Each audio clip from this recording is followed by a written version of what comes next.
And good Saturday evening. Hopefully everyone is doing well. Um, so Out Park 27, we did a long welcome to overview that went 3 hours last night. There's so much about this game.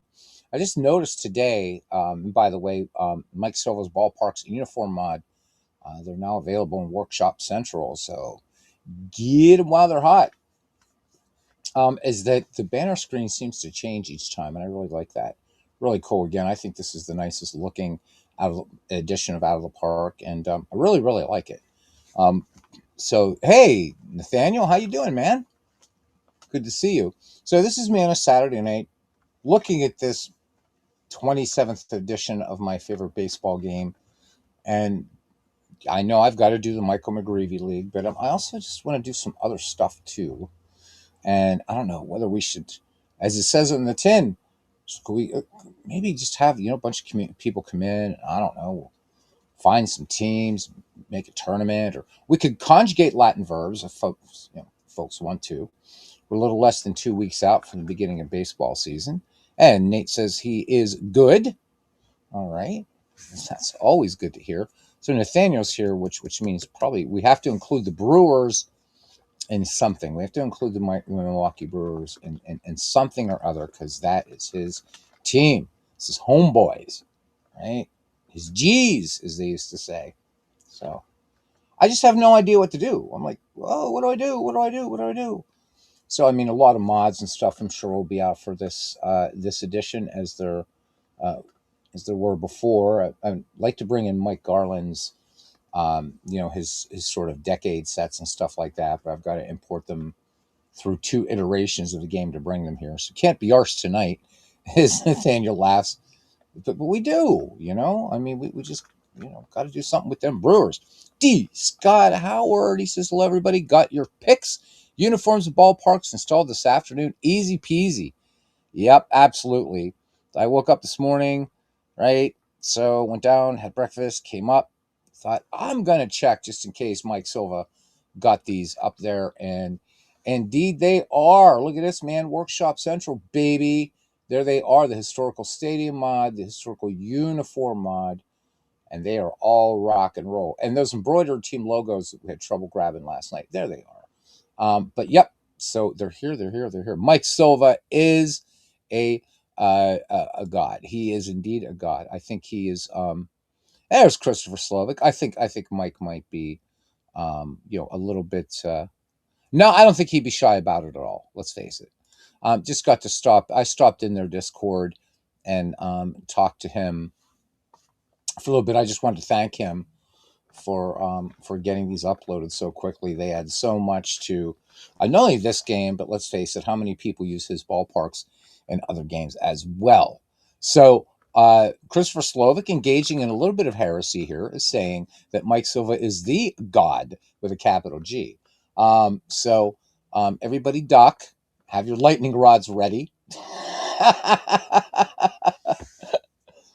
Oh my God. Chris, how are you doing, man?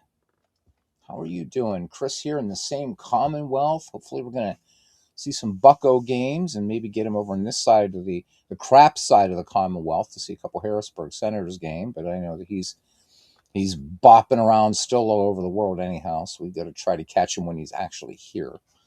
Talk about how awesome Connor Griffin is going to be and how awesome Paul Skeens is and how well the Pirates are going to do this year. So I have no idea what the hell to do here. Um, do I do something crazy like a Christopher Slovic? He's going to be in Harrisburg on March 20th. Well, thanks for the 6-day notice. Jeez, that's on a Friday. All right.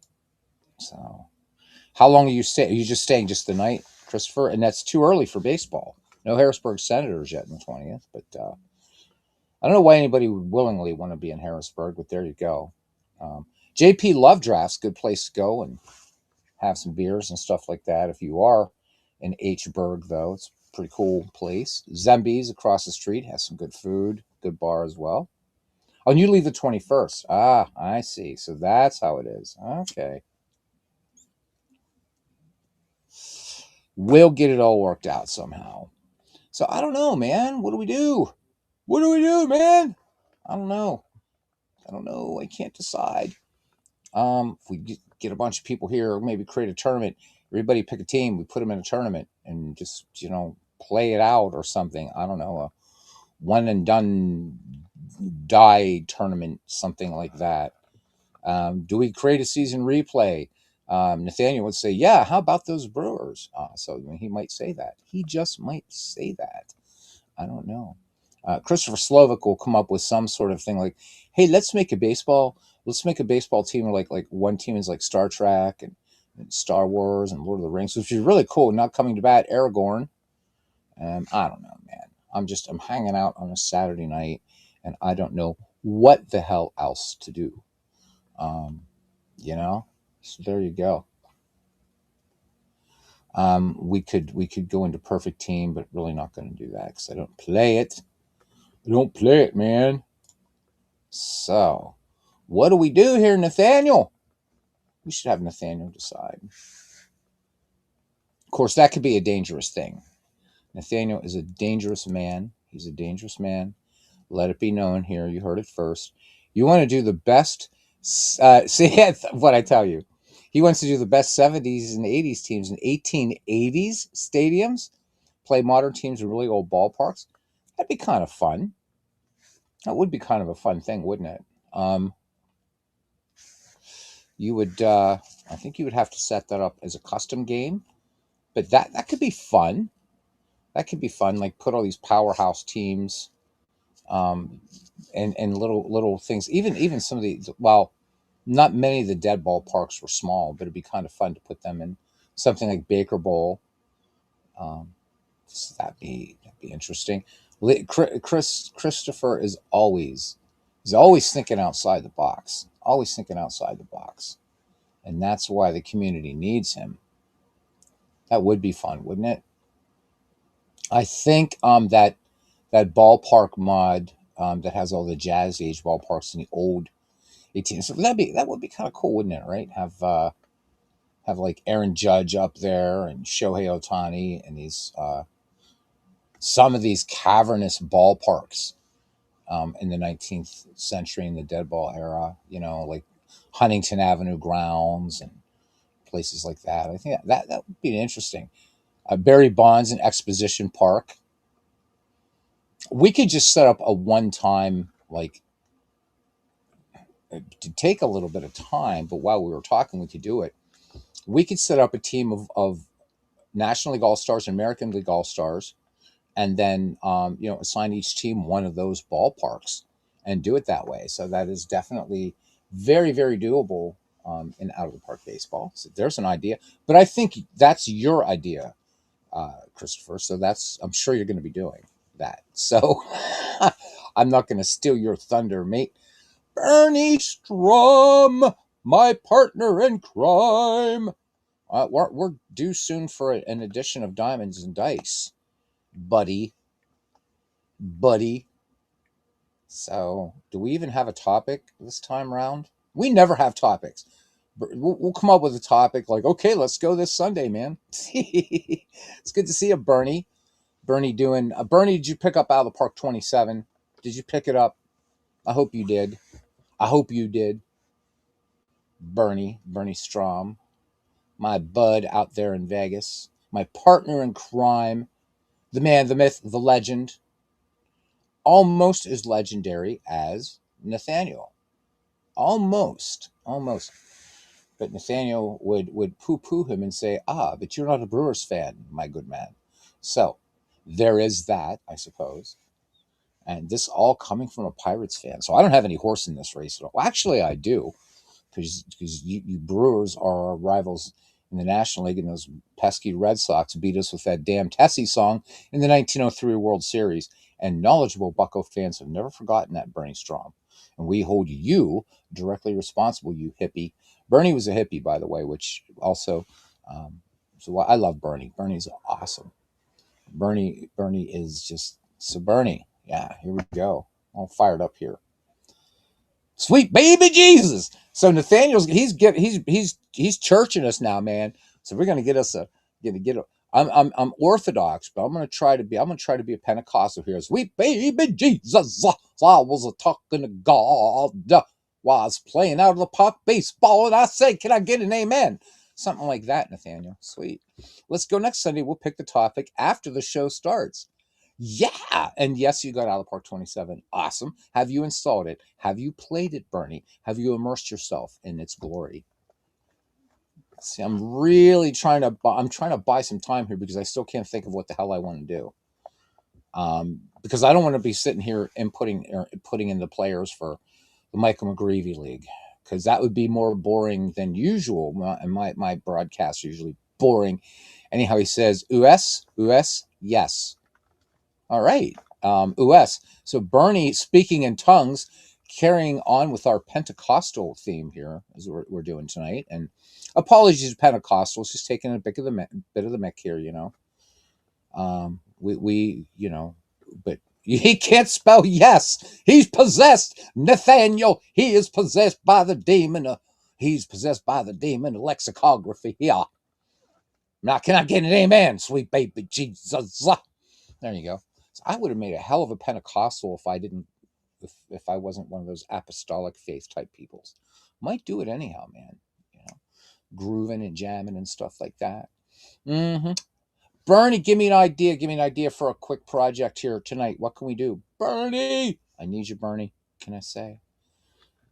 It's a good thing Mrs. Bernie probably can't hear me right now, because she'd be like, Bernard, you really must not associate with that Beatles person anymore. But I'm really harmless. I've had my shots. Rabies. Let's play a game, says Nathaniel. Okay. Why do I smell Brewers coming up here? Why do I smell Brewers? Okay, let's do it. Can't spell yes, can't say no. I once knew a girl like that, D. Scott Howard. She was a keeper, that's for sure. For the can't say no part? Yeah. Nice. All right, let's play a game. All right, so Nathaniel, we're gonna set up a historical exhibition, and we're gonna put your whatever Brewers team you want against somebody else's favorite team, and we'll play a game. What do you say? And Nathaniel, you even get to be the home team.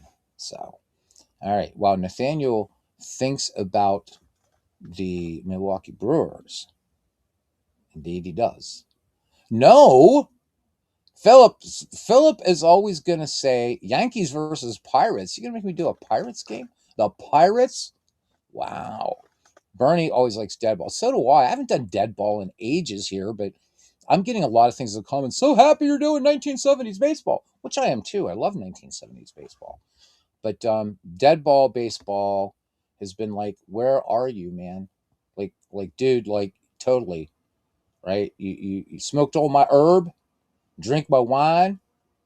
Yeah, there you go. 1960 World Series. So speaking of what, Brewers versus Card. Now we're getting, here we go. So Larry Fer. He has a new channel going, guys. So you got to subscribe to that channel. He just did the 1961 World Series, and now he just did something in 1968, bouncing all over the place and doing a great job. 64 Phillies went into Shea and lost to the feeble Mets in your test game today. Ooh, wow. So that must have been fun. That had to have been fun. So I'm guessing you're talking about the 1962 Metropolitans, perhaps. Brewers versus Cardinals. That would be fun. So Nathaniel wants the 1960 World Series, and Philip's like just Brewers. I'm surprised Philip didn't pick a Reds team here. There he is. So guys, right now, I don't care I don't even know how many of you are in here. Please go. Nate gives up. No, Nathaniel, don't give up. You're here churching us, man. The last thing that we need our reverend to do is be giving up. Oh, both 1960. Okay, yeah, the Mets weren't very good in 64 either, were they? Guys, please go subscribe to Larry's channel. Please, because he's really doing a great job. We've got to get some subscribers, man. We got to build this man up. Got to build him up. In the spirit of baseball, we got to open him up. Can I get an amen in the Louisville Slugger? Mm-hmm. People are going to be tuning in this later saying, really? Like, what in the company bleep is this dude talking about, man?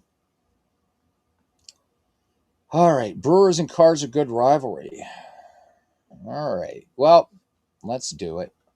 All right, so Nathaniel, who's your team for the Brewers? Who's your team? Is it going to be the Wall Bangers? Let me know, brother. You're the home team. Will you at least start at home? So I'm assuming we're going to be doing 1982 Brewers. Am I right? Am I right? Am I right? Perhaps, maybe. Well, I'm not right. I'm not right in the head, and I am proud of that fact. Thank you very much. Was it 82 that they were like really good? Yeah, 95 and 67. I'd say they were pretty good then.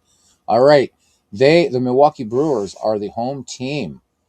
All right, and Cardinals. So 64 says D. Scott Howard's his first strat season way back when. What weren't the 1964 Cardinals pretty good actually? Let's look. Let's look, shall we? Let's see. Were the Cardinals any good in 64? Yeah, they were 93 and 69. D. Scott Howard has picked the visiting team. So we're going to set up. So there it is. Guys, please go subscribe. I'm going to sit here till you come back. And when you come back, please say, I subscribe to Larry, or yes, or something like that. Okay? And I'm going to wait right here. I'm going to sit here.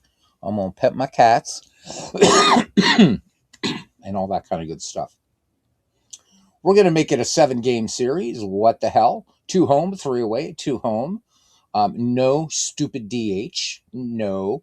I realize that the Milwaukee Brewers are going to be, well, you know what? We'll set the DH for when they're home, because that's right. This is back when the bums were in the American League, where they belong, by the way.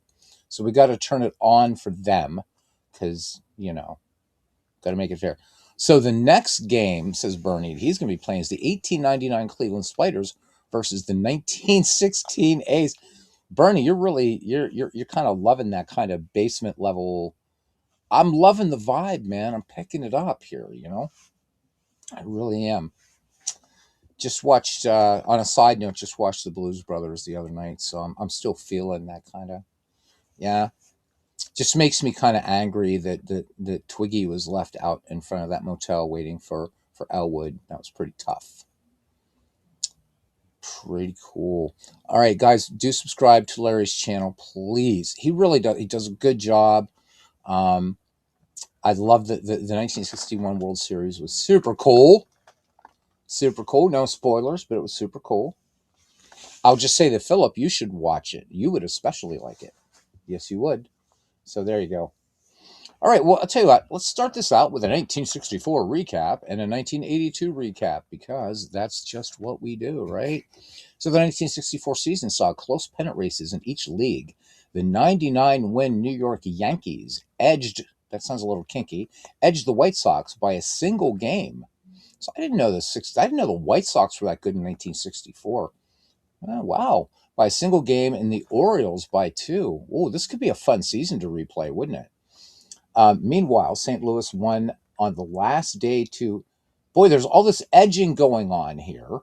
To edge to you young kids, you don't need to know what that means. To edge the Phillies, Reds, and Mets, or Giants, Mets. The close race was brought about by a 10-game losing streak by the Phillies in late September. The Cardinals bested the Yankees in 7 games to capture the 1964 World Series. Also, that's the year the Beatles first played in America, in February, by the way. Thank you very much. Angels pitcher Dean Chance led the American League with 20 wins and a 1.65 earned run average. Holy moly. Earning him the Cy Young Award despite pitching for a 5th-place team. Baltimore third baseman, the great Brooks Robinson, added 28 homers, 118 runs batted in, and a .317 average to his Gold Glove defense to be named American League MVP. 1964 was a good year for rookies. As American League Rookie of the Year, Tony Oliva led the league in runs, hits, doubles, and batting average, while Tony Conigliaro, 290 and 24 homers. Louis Tiant, 10 and 4 with a 2.83 earned run average. And Mel Stottlemyre, 9.3, 2.06 earned run average. All had impressive debuts. So the T is very lazy in the word debut, if you think about it. It really is. It just kind of hangs out and says, "What's up, man?" Anyhow, Philadelphia third baseman Dick Don't Call Me Richie Allen, 3, 18, 29, 91, and 125. That's his 4-slash line. Was named Rookie of the Year in the National League. So Philadelphia's Jim Bunning threw a perfect game and drove in 2 runs on Father's Day on the 21st of June. Phillies outfielder and channel favorite Johnny Callison hit a 3-run homer in the ninth inning as the National League defeated the American League, as it should be, in the All-Star game. Houston renamed its franchise the Astros and moved into the indoor Astrodome, much to the chagrin of baseball fans everywhere, following the 1964 season. Cangliero broke the Major League record for home runs by a teenager. Last good Yankees team for a long time, says Larry. Guys, subscribe. I won't keep saying it. All right, 1982. Here we go. Pitchers Joaquin Andujar and Bruce Sutter combined to beat Milwaukee 6-3 in Game 7 as the St. Louis Cardinals won the 1982 World Series. Cardinals catcher Darrell Porter was named MVP of both the NLCS and the World Series for his postseason batting, reaching base 19 times in 10 games. It's more than I did with my last girlfriend. Jeez. Anyhow, the Brewers defeated Baltimore on the last day of the season to take the American League East before topping California in 5 games to win the AL pennant. Milwaukee was led by Robin Yount, Paul Molitor, and Cecil Cooper, who each topped 200 hits for the season. Harvey's wallbangers indeed, huh? Yount with slash line, we're going to add in the runs scored, I guess, of 331, 29 homers, 114 runs batted in, and 129 runs scored. Had his best season in a Hall of Fame career and earned the American League MVP award. Philadelphia lefty Steve Carlton, who went 23-11 and a 3.10 earned run average, 286 strikeouts, won his 4th and final Cy Young Award. Milestones in 1982. Hank Aaron, Frank Robinson, and Travis Jackson were named to baseball's Hall of Fame. Hank Aaron fell just 9 votes shy of becoming the first unanimous selection in history. So who were the 9 morons that didn't vote for Hank Aaron? The guy starts in the Negro Leagues, breaks the most iconic hallowed record in baseball, and 9 baseball writers don't vote for him? And yet, well, never mind. Okay, anyhow, Gaylord Perry won his 300th game on May 6th and bought his 500th tube of Vagisil while pitching for Seattle. Raleigh Fingers became the first player to reach 300 saves on August the 8th. Orioles shortstop Cal Ripken Jr., /line, and Dodger second baseman Steve Sachs, again, ditto, were named Rookies of the Year. Oakland center fielder Ricky Henderson stole 130 bases, setting a modern season record. Yeah, right? You almost would think so, Nathaniel. It was the Fort Wayne mayor in 18. So you fell over laughing. You saw this mayor during the deadball era. It was the Fort Wayne mayor in the late 1800s. I'll have to check that out after. Definitely have to check that out later. Yeah, I mean, why would you not? Like, why would you not elect him unanimously to the Baseball Hall of Fame? I mean, Aaron was just a great player. I mean, he had speed, and I mean, jeez, I don't know. All right, let's look at the lineups here. Let's look at here for what we got here for St. Louis first. So it looks like we have Kurt Flood, Dick Groat, Bill White, Ken Boyer, Doug Clemens, Tim McCarvey, Julian Javier, and Charlie James. So if you guys are feeling like anybody else, hey, old Bob Uecker's on this team. So we got to hope that Bob Uecker's going to get in and see a little bit of action here. There's Mike Shannon. There you go. And the starting rotation is Gibson, Sadecki, Broglio, and Mike Cuellar. Probably the same schmuck who didn't vote for Ichiro. I know, right? Welcome in, Robert. I don't get it, man. I just don't get it. Did I notice Harold Baines' Hall of Fame plaque and Hall of Fame section of Alley Park 27? He's among the few they chose. I know. What's I know. And where's Lou Brock? Lou Brock, where are you, Lou? We hardly knew you. Let me see. So he's not even on the roster. I don't know. Where is Lou Brock? let's look here. We're gonna have to. We got to do some detective work here and see what is going on with Mr. Lou Brock. Mr. Lou Brock. So I can't answer that question straight up because the 1960s. Yeah. So like my weakest decade. Let me see. Where are you, Mr. Brock? Well, to answer your question, I think that we had to pick end of season rosters because he began 1964 with the Chicago Cubs. That's why. Played 52 games with the Cubs and then 103 with the Cardinals. That's where he is. So let's see if we can fix that. Okay. Let's see if we can fix it. All right. I gotta go way, way down here again. Yep. Traded cards that season. Yeah, right. So let's go back to rosters, teams and rules. Oh, it's because they're set at opening day. Shit. Can I change that? I thought I could change that. What the hell is going on here?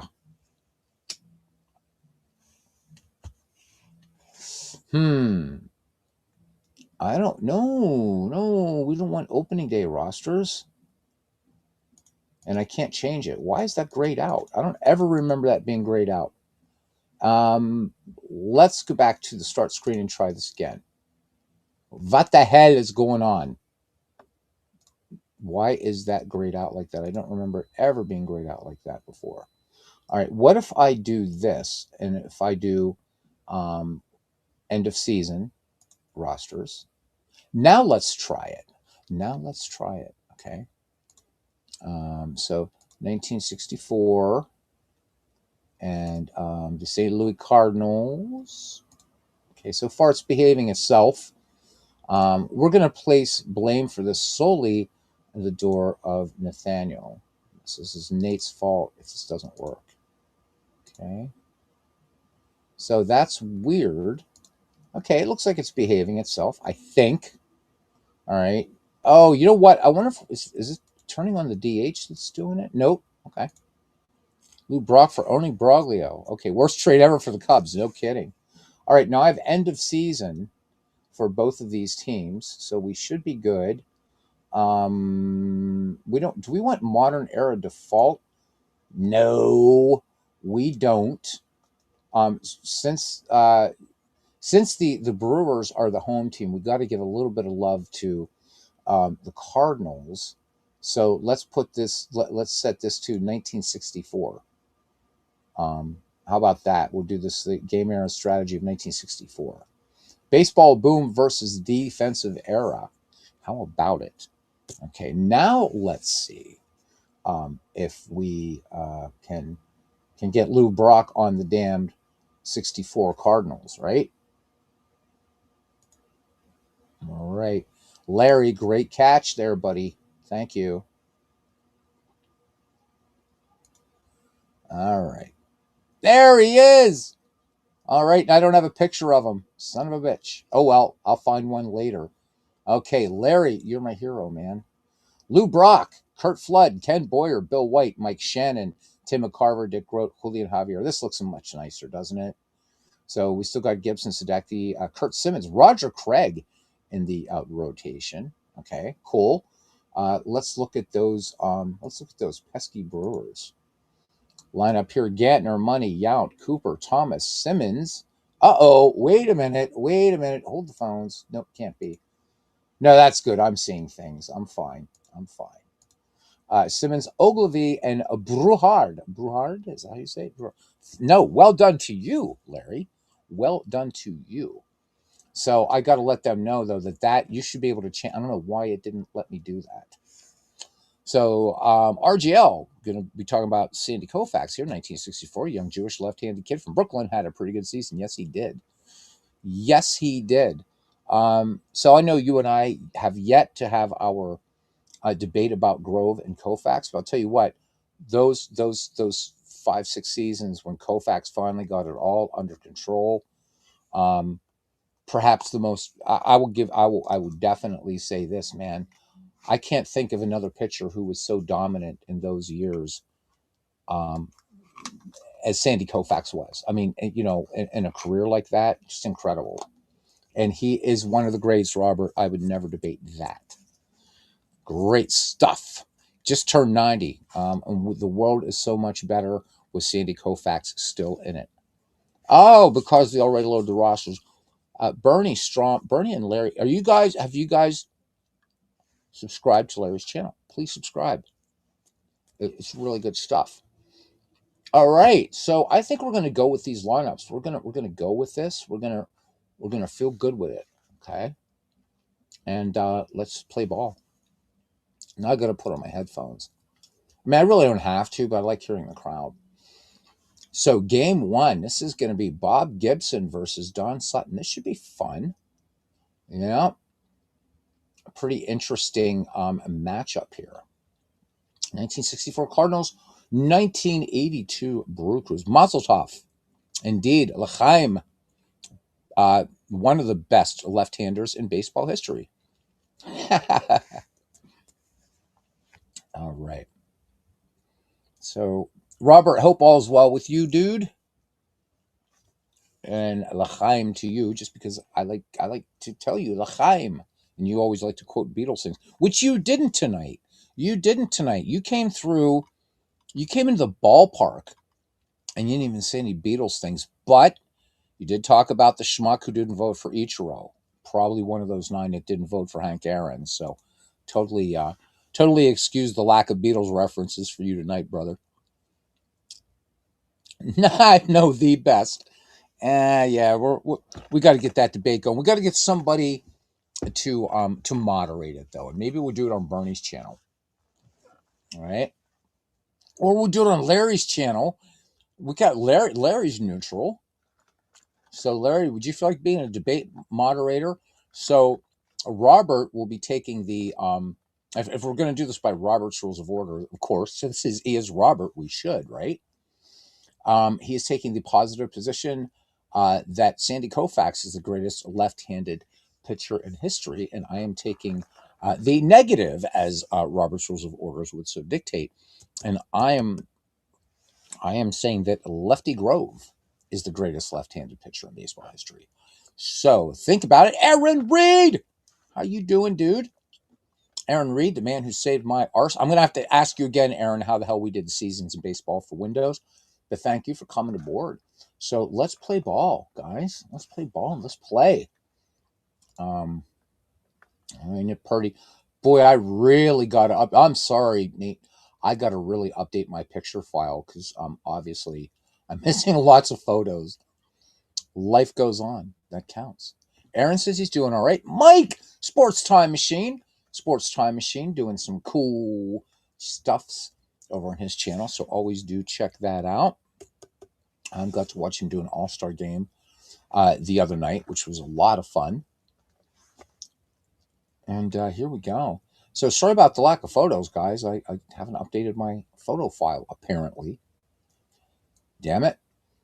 Okay, so we're going to use designated hitter when we're playing at home. So Nathaniel's Brewers against Phillips Cardinals, although Philip is a Reds fan, but we'll go with it. Yes, it's up, Robert. It is up, both the mods, the ballparks and the uniforms, both up. Lefty Grove versus Koufax, interesting. Yep. So just need somebody neutral to moderate it, and Robert and I shall have a civilized debate. Well, at least as much as a Jewish dude and an Italian Irish dude can do, because let's face it, at heart we're mobsters anyhow. Yep, there's a reason you like to play 65 and 31, two of the greatest pitchers. Exactly. Koufax and Grove. Last night, you bought AE Baseball Pro Spirit on PlayStation 5. It was free. Simply put, you love it. Yeah. So there's of course, a version of it on, well, as civilized as we can get, Philip. Again, Robert and I are not known for, well, Robert's more civilized than I think. Yeah. I think if we were to take a poll, people would say that Robert indeed is more civilized, nay, even more cultured than I. But nonetheless, I will try to bring myself out of this morass. I'm the nadir of all that is it is postulant in this community, and I shall shine forth in a new day for the great Robert Moses Grove. Robert is well. Robert's Robert is calmer than I. Wow. Okay. Um. Sounds like we need Strat Max 1930 Lefty Grove. Yeah. 29 Lefty Grove. Almost his whole damn career Lefty Grove. So Philip. So Robert. Philip Reynolds says that you are more calm than I. Would you agree with that? He's off downloading Mike's stuff. What am I even talking to here? Here we go. All right. Let's play ball. No, see, even Robert disagrees. Robert disagrees. Thank you, Robert. So, Philip, this is the dude who I go to his channel, man, and the first thing I hear is this stadium barfs, and I'm like, and he says it with spirit, and I like it. So he does the nice little thing at the end of his broadcast. Leave a like on your way out of the turnstiles, blah blah blah, and then it'll be like, and the Los Angeles Dodgers defeat the blah blah in San Diego Facts, and it's great. And only dude I've ever seen throw cards to mob the pitcher, and yeah, no, Robert Robert's not calm. We get Robert fired up. He gets emotional. He does.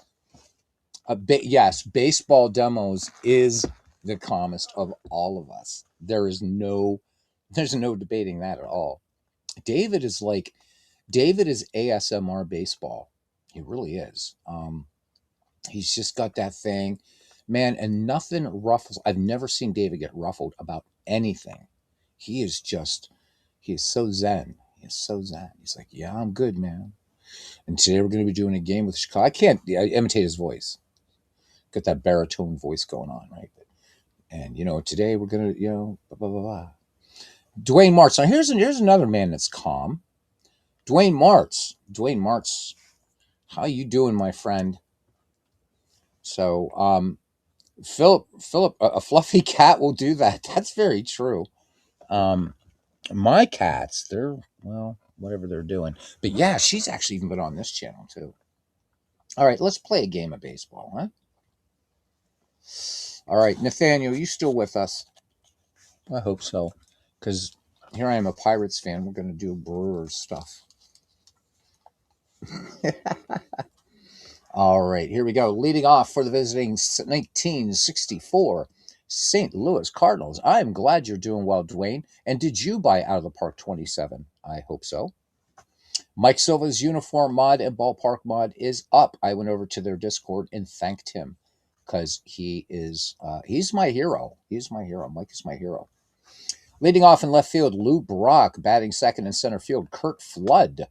Batting third at the hot corner, Ken Boyer. In the cleanup spot at first base, Bill White.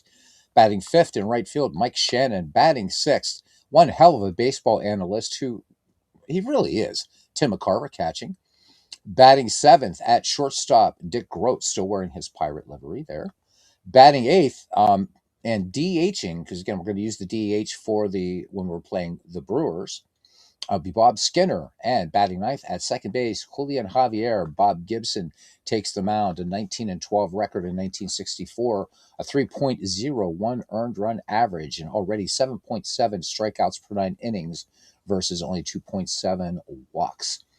And for Nathaniel's 1982 Milwaukee Brewers, leading off at third base, Paul Molitor. Batting second at second base, Jim Gantner. Batting third at shortstop, Robin Yount. In the cleanup spot at first base, Cecil Cooper.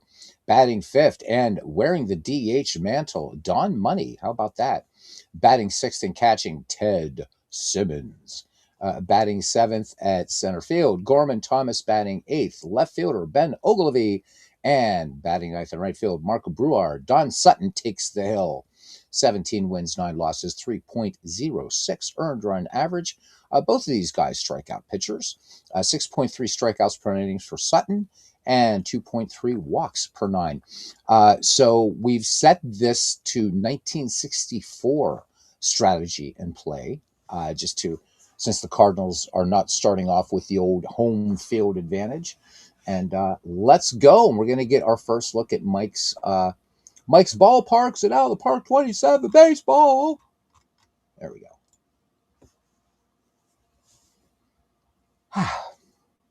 And there we are in Milwaukee County Stadium. Apparently, we're like way out in like what, left field or something. We'll fix that.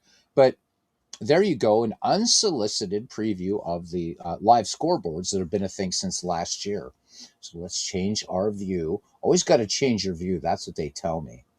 So that's what I'm going to do right now. Right now, scoreboard camera. The camera is literally on the scoreboard. So out of the park baseball, not realizing it's now a board game companion as well. Where is the park pick camera? Oh yeah, there we go. I like the park pick camera. I really do. Hope you guys like the park pick camera too.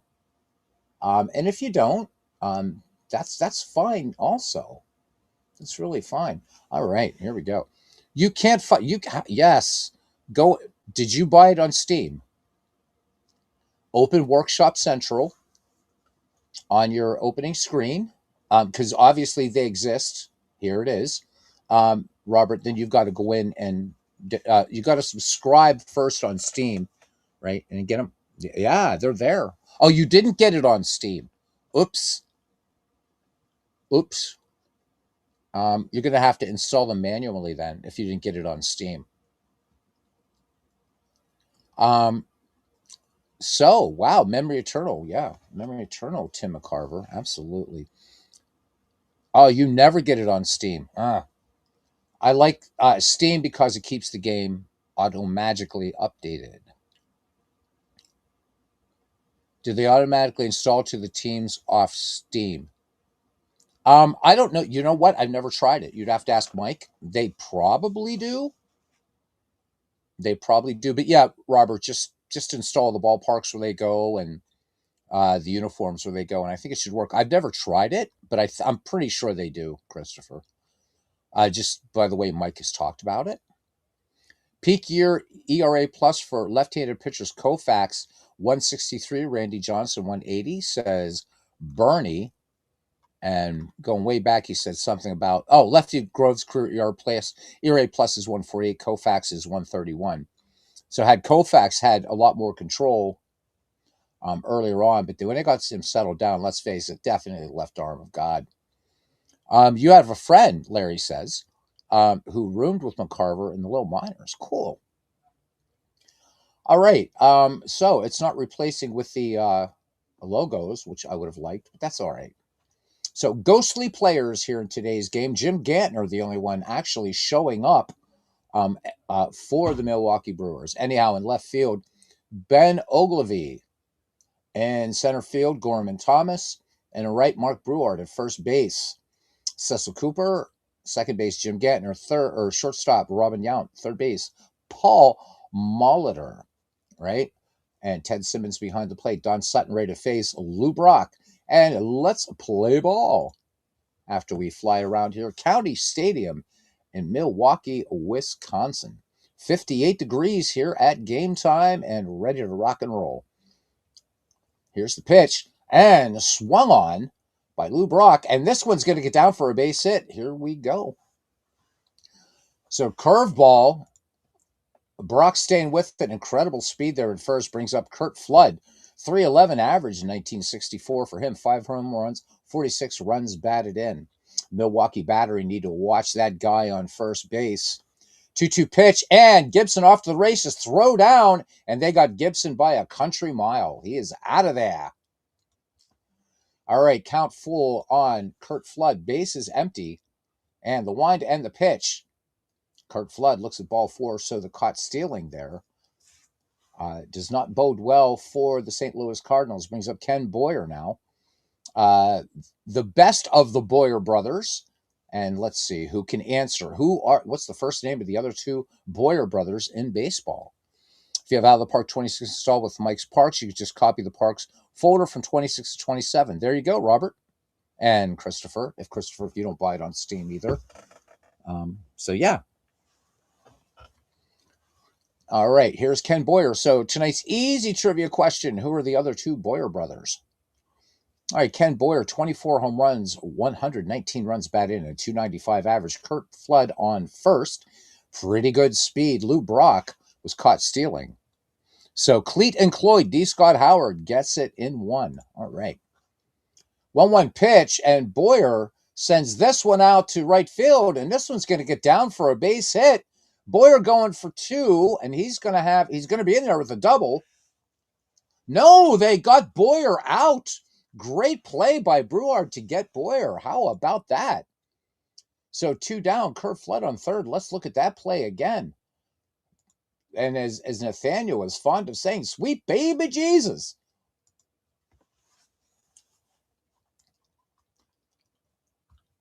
So he gets the trailing runner. So throws cut off, and yep, he's dead to rights. Nice play. Nice play. All right. Rabid Wolverine about to download the game. Great to hear it. So yeah, just doing a series here between Nathaniel's 1982 Brewers and Philip, a Reds fan though, wanting the Cardinals to represent here. So that's what we're doing, man. Welcome in. Second time in here, third time you get a wrench, man. Welcome back. Rabid Wolverine joining us last night. It was a lot of fun. All right, here's Bill White, 21 home runs, 102 runs batted in, a 303 average. Some bad juju going on for the Cardinals in the base paths. Kurt Flood at third, 1-1 pitch, and this one, high fly ball to right field, but down into the glove of Breward, who is the star of the top of the first inning. So the Cardinals get nothing except again, some bad luck on the base paths. We go to the bottom of the first. Cardinals nothing. Brewers coming to bat. So a lot more St. Louis Cardinals showing up. Again, I apologize for not having updated my picture file. In left field, Lou Brock. In center, Kurt Flood. And in right, Mike Shannon. First base, Bill White. At second, Julian Javier. At short, Dick Grote. At third, Ken Boyer. And catching Tim McCarver. Leading off here, Paul Molitor. Molitor, 302 average in 1982. 19 home runs, 71 runs batted in. Bob's your uncle, Bob Gibson, full count on Molitor, 19 and 12 in 1964. Here's the pitch, full count, and Molitor drills this one into the gap and left all the way to the wall. Molitor, with good speed, is going to have two easily, and he's going to be in there standing.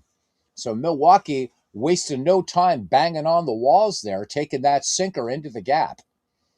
All right, here's Jim Gantner now. Gantner, 4 homers, 43 ribbies, a 295 average. Molitor with excellent speed out there at second base. Left-handed Gantner stands in against the fearsome Bob Gibson. 0-1 pitch.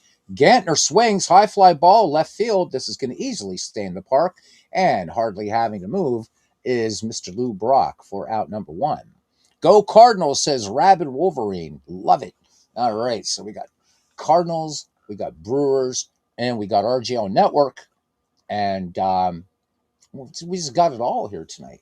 Robin Yount now. Robin Yount, 29 homers, 114 runs batted in, a 331 average. Molitor at second.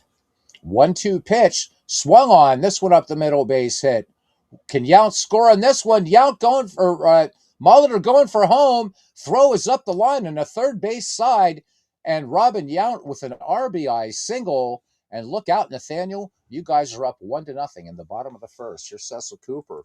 He banged out 32 taters, 121 runs batted in with a 313 average. Thank you very much. Robin Yount, pretty good speed there on first. 1 away. Here's the pitch. And there goes the runner, Robin Yount with the slide. Oh, and high throw. High throw there by Tim McCarver. Dick Grote having to pull that down, and Robin Yount standing at second base. Go Brewers, says Nathaniel. All right, we're going to have a dust up here in the old chat, I'm sure. All right, Cooper back in the box, count full. And chases one out of the strike zone. So Gibson with the change up there. 2 down. It's his first strikeout. And here comes Don Money DHing. 16 homers, 55 ribbies, a 284 average. Gibson checks Yount at second. Here's the pitch. Money swings, and this one popped up behind the plate and sauntering over and making the floating grab is Tim McCarver. So the Milwaukee Brewers get a run on 2 hits and a runner left on. Top of the second, Brewers 1, Cardinals nothing. So, yep, Mike's mods and uniforms are out, baby. They are out. So, playing in Milwaukee County Stadium. These are just fantastic looking ballparks. Done in Google SketchUp, and no picnic that is, let me tell you. Mike Shannon, Tim McCarver, Dick Grote due up for the Redbirds.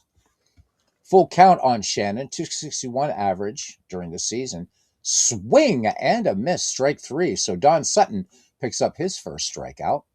Brings up Tim McCarver, 9 homers, 52 ribbies, 288 average. And Sutton into the wind and the pitch. 1-1 to McCarver. This one soft liner blooped out there to left, and Molitor has it. 2 up, 2 down for Dick Grote. Grote, home run, 70 ribbies, 292 average for the 64 Cardinals. 0-2 pitch on the way from Don Sutton. And Grote swings and fly ball out to center field. And easy play there for Gorman Thomas. No runs, no hits, no errors. Bottom of the second we go. Milwaukee leads St. Louis 1-0 in this tournament. The Nathaniel Advocate 8-Nate tournament of Sweet Baby Jesus, because that's what he said earlier. If I call it Sweet Baby Jesus, I'll probably piss off some people, so I better not do that. Sweet Baby Jesus. That's what he meant to say. Jesus, like in Jesus Alu, right? All right. Good night, Larry. Thank you for coming in, and looking forward to more great baseball from you, man. Love it. All right. Ted Simmons, Gorman Thomas, Ben Ogilvy due up for the Brew Crew. Simmons in there and cuts on this sinking liner center field, and this will get down for a base hit. All right.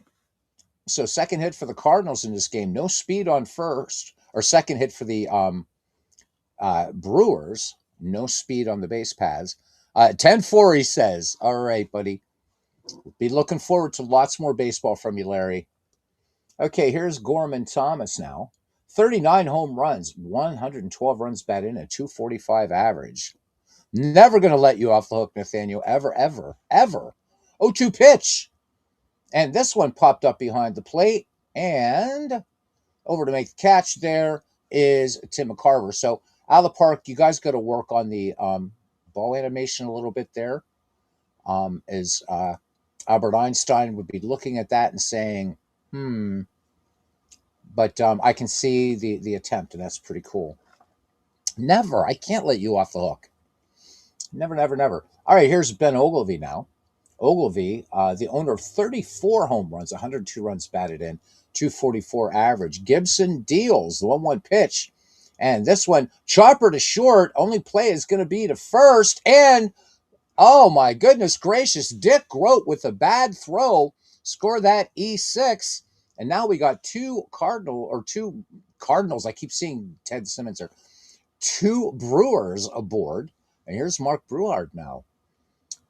So Milwaukee threatening here to add some insurance. Early innings going. 0-2 pitch. Swing and a miss. Second strikeout for Bob Gibson, and serving him a steady diet of hammers all the way through that pitch sequence. All right, back at the top of the order, Paul Molitor is 1 for 1. The 1-1 pitch. Molitor swings, and this one driven into center field. Base hit. And the throw home is going to hit the cutoff man. The throw to third. And is that in time? Do they get Ogilvy? And he is out of there. But Molitor with the RBI, and Milwaukee picks up. No, the second is over. So bad mojo. What are these teams doing? Let's look at it again. Oh, my goodness gracious. Sweet baby Jesus. Wow, man. That's pretty crazy. Let's look at that play-by-play again.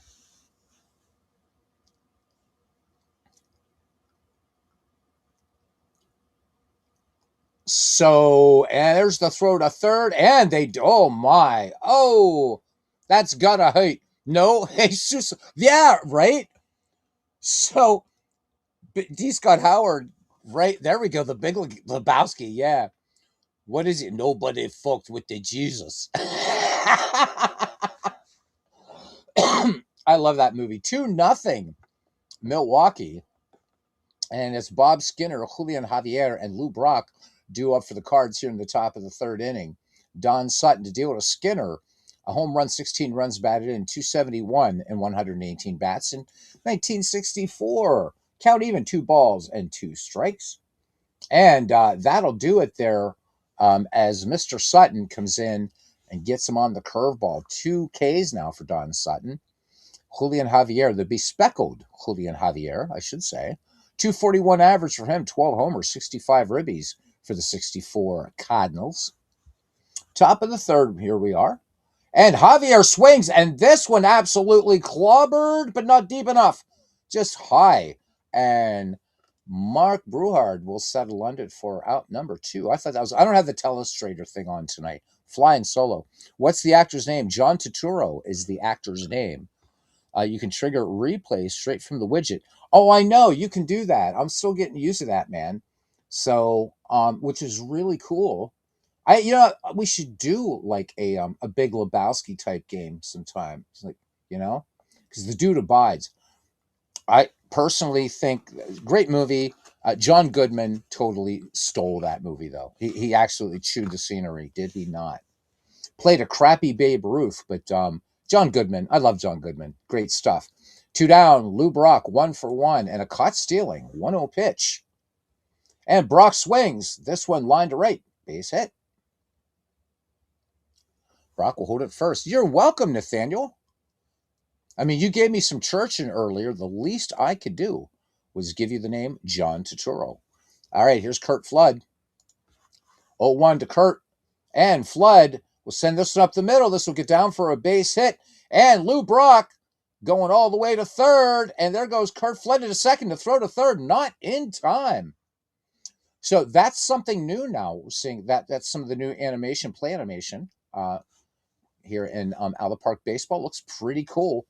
All right, 2 in scoring position, 2 down for the Cardinals here in the top of the third inning as Ken Boyer, who's 1 for 1, in the box. 2-1 pitch.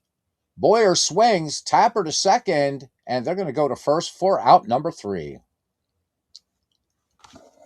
Cooper making a good play, getting down on the bag just in time. 2 base runners left stranded. We go to the bottom of the third.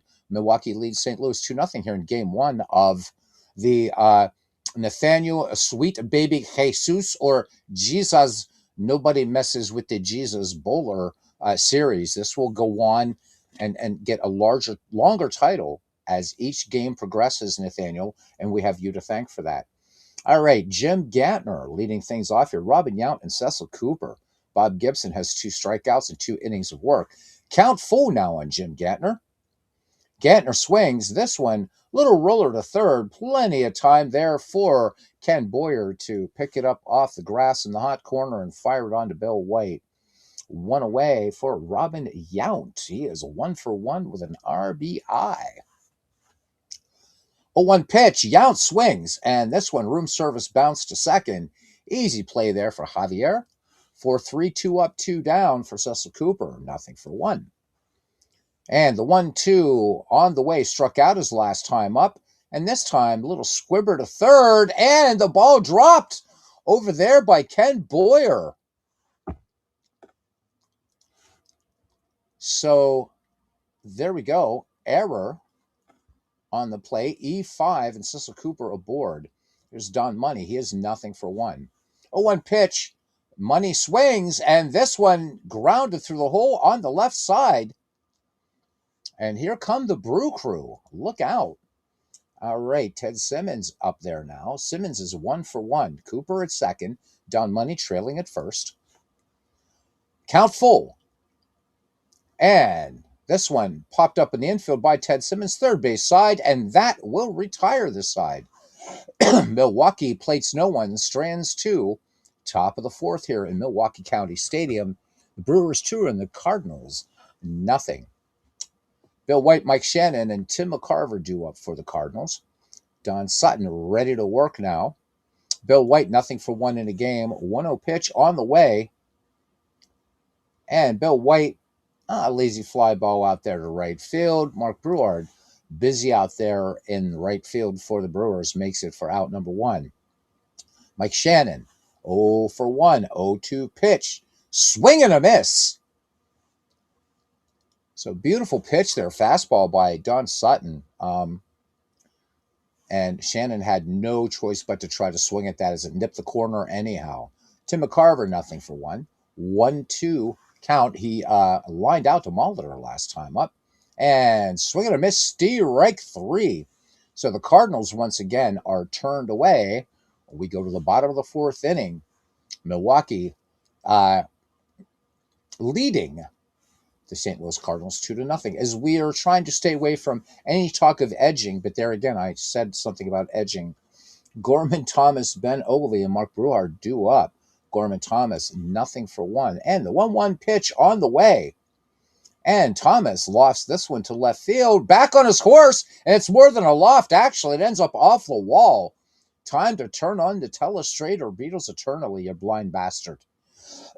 Blind and mad, and I own it. All right.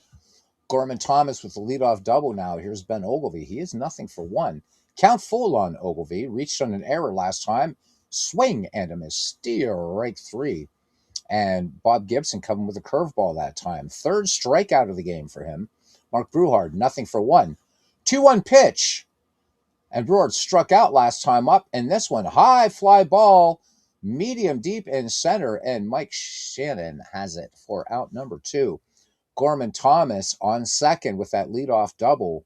Back at the top of the order, Paul Molitor 2 for 2 with an RBI in this game. Count even 2-2 on Molitor. Swing and a miss, strike three. Bob Gibson ain't playing anymore. That time coming with a sinker. So the Brewers strand a runner in the scoring position. We head to the top of inning number 5. Brewers 2 and the Cardinals nothing. And Nathaniel's thanking me for stuff. Oh, you're still thanking me about John Turturro. Really? That's fun. You can thank me and you are, consider yourself thanked. John Turturro, wonderful actor. Coen Brothers. We have to have a movie night some night on Discord. We got to have a movie night. And no, like not Caligula or something like that, but we got to have a movie night. It'll be fun. Anybody heard from cousin Ken Castro, by the way? It's been ages. All right, Dick wrote, Bob Skinner and Julian Javier due up. Cardinals better start getting busy here. Don Sutton deals to Grote, who is 0 for 1. Count full, and this one popped high on the infield, third base side, and the shortstop Robin Yount. Reel it in for out number 1. Here's Bob Skinner. He's nothing for 1. Count full on Skinner, struck out his last time up, and this time connects, bounces it up to first base, and Cooper comes up with it and misses, and Bob Skinner gets the infield single. Wasn't John Turturro played Billy Martin on The Bronx is Burning? I believe that is. Buster Scruggs. There you go. The baby, yeah. Sweet baby Jesus. You got me going. You got an Eastern Orthodox into full Pentecostal mode, man. That's hard to do.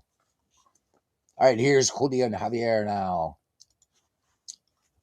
So yeah, we got to think of a film night. Bouncer to short, and they're going to turn 2, 6 to 4 to 3. Yount to Gantner to Cooper, Tinker to Evers to Chance, and we go to the bottom of the 5th inning. So D. Scott Howard, a fellow Coen Brothers fan, confirming that. So their somewhat serious movie I love too is Miller's Crossing. Fargo. These guys the Coen Brothers they just didn't do bad movies, right? Oh, Brother, Where Art Thou? Fantastic stuff. Just on and on and on. Joel and Ethan Coen. L'chaim to them. All right, where are we here, man? Bottom of the 5th inning. I promise this will be over soon, guys. The pain will end. There is no pain. You are receding. A distant glimpse. Smoke on the horizon, in the immortal words of Roger Waters. All right. Jim Gantner, nothing for two. Yes, Pink Floyd, my second favorite band. 0-2 to Jim Gantner. Swung on, and Gantner hits a line drive out to right field. Going toward the foul line is Mr. Mike Shannon to make the grab. So pretty good outfield here for these St. Louis Cardinals. Brock with a strong arm. Kurt Flood just good all around. And Mike Shannon, really excellent arm out there in range. So uh, against these wall bangers, you're going to need an outfield like that. Got that in 4K Blu-ray. Love that movie. Which one? As I just wrote off four of them, Nathaniel. I just think the Coen brothers just are incapable of doing a bad movie.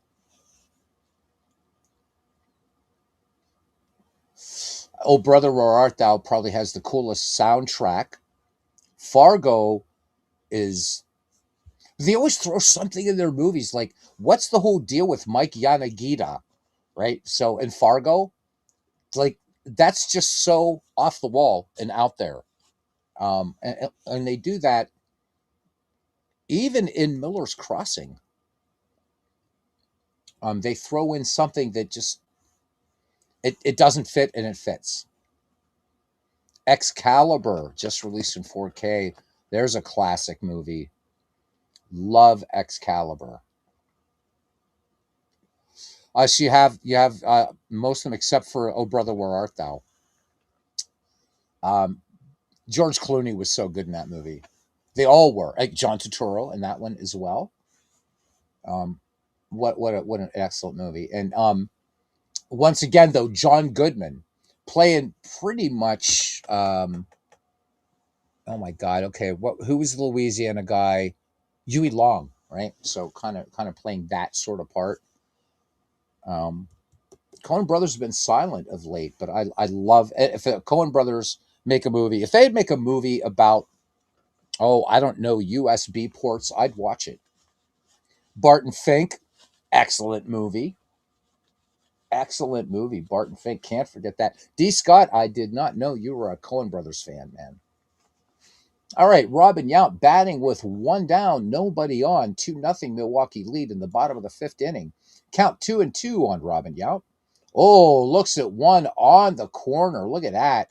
Fastball by Bob Gibson challenging him, and Yount just couldn't get the hickory off his shoulders. Last movie was True Grit. Yeah, wow. Cecil Cooper, 1 for 2, but Excalibur, yes, it is the best King Arthur movie ever.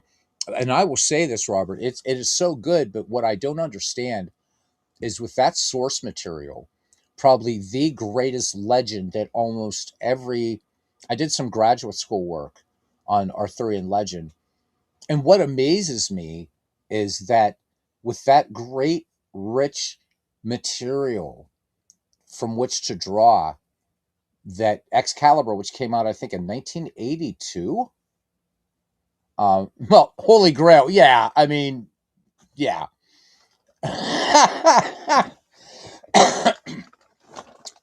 um, of course, Monty Python and the Holy Grail. Robert and we're trying to get academic here. And so 1981 for Excalibur. Captain Jean-Luc Picard in that movie, I believe he plays King Leodegrance. Correct me if I'm wrong, Robert, but I think that is the part that he plays. The father of Queen Guinevere. But why there wasn't like so? What's his name? His last name's Fuqua. What's his first name? So he tried to do King Arthur based on what archaeologists do believe that there was a warlord. Not sure, maybe that his name was Arthur. They think that that was adopted later. Antoine Fuqua. So not a bad. That's not a bad movie to. But I mean, as far as the one, so Excalibur is more based on the works of Mallory and the Morte d'Arthur, and Robert's right. It's such a superb movie as he's reeling off the cast here. Unifix in here. Helen Mirren. Helen Mirren is, oh my God. We could do a stream about Helen Mirren. Oof. She was on Colbert a couple years ago. This woman, like, that's what I don't know. She's in her 70s. Holy man, she is. Helen Mirren is just incredible. What a great actor. How you doing, Unifix? Welcome in, joining us from Thailand. Count full on Cecil Cooper. He's 1 for 2. And this one, slow bouncer to short, and plenty of time for Dick Grote. Side retired. Milwaukee goes in order. This game has settled down since that first 2 innings. The Brewers tallying one each in the first 2 innings, and that is it.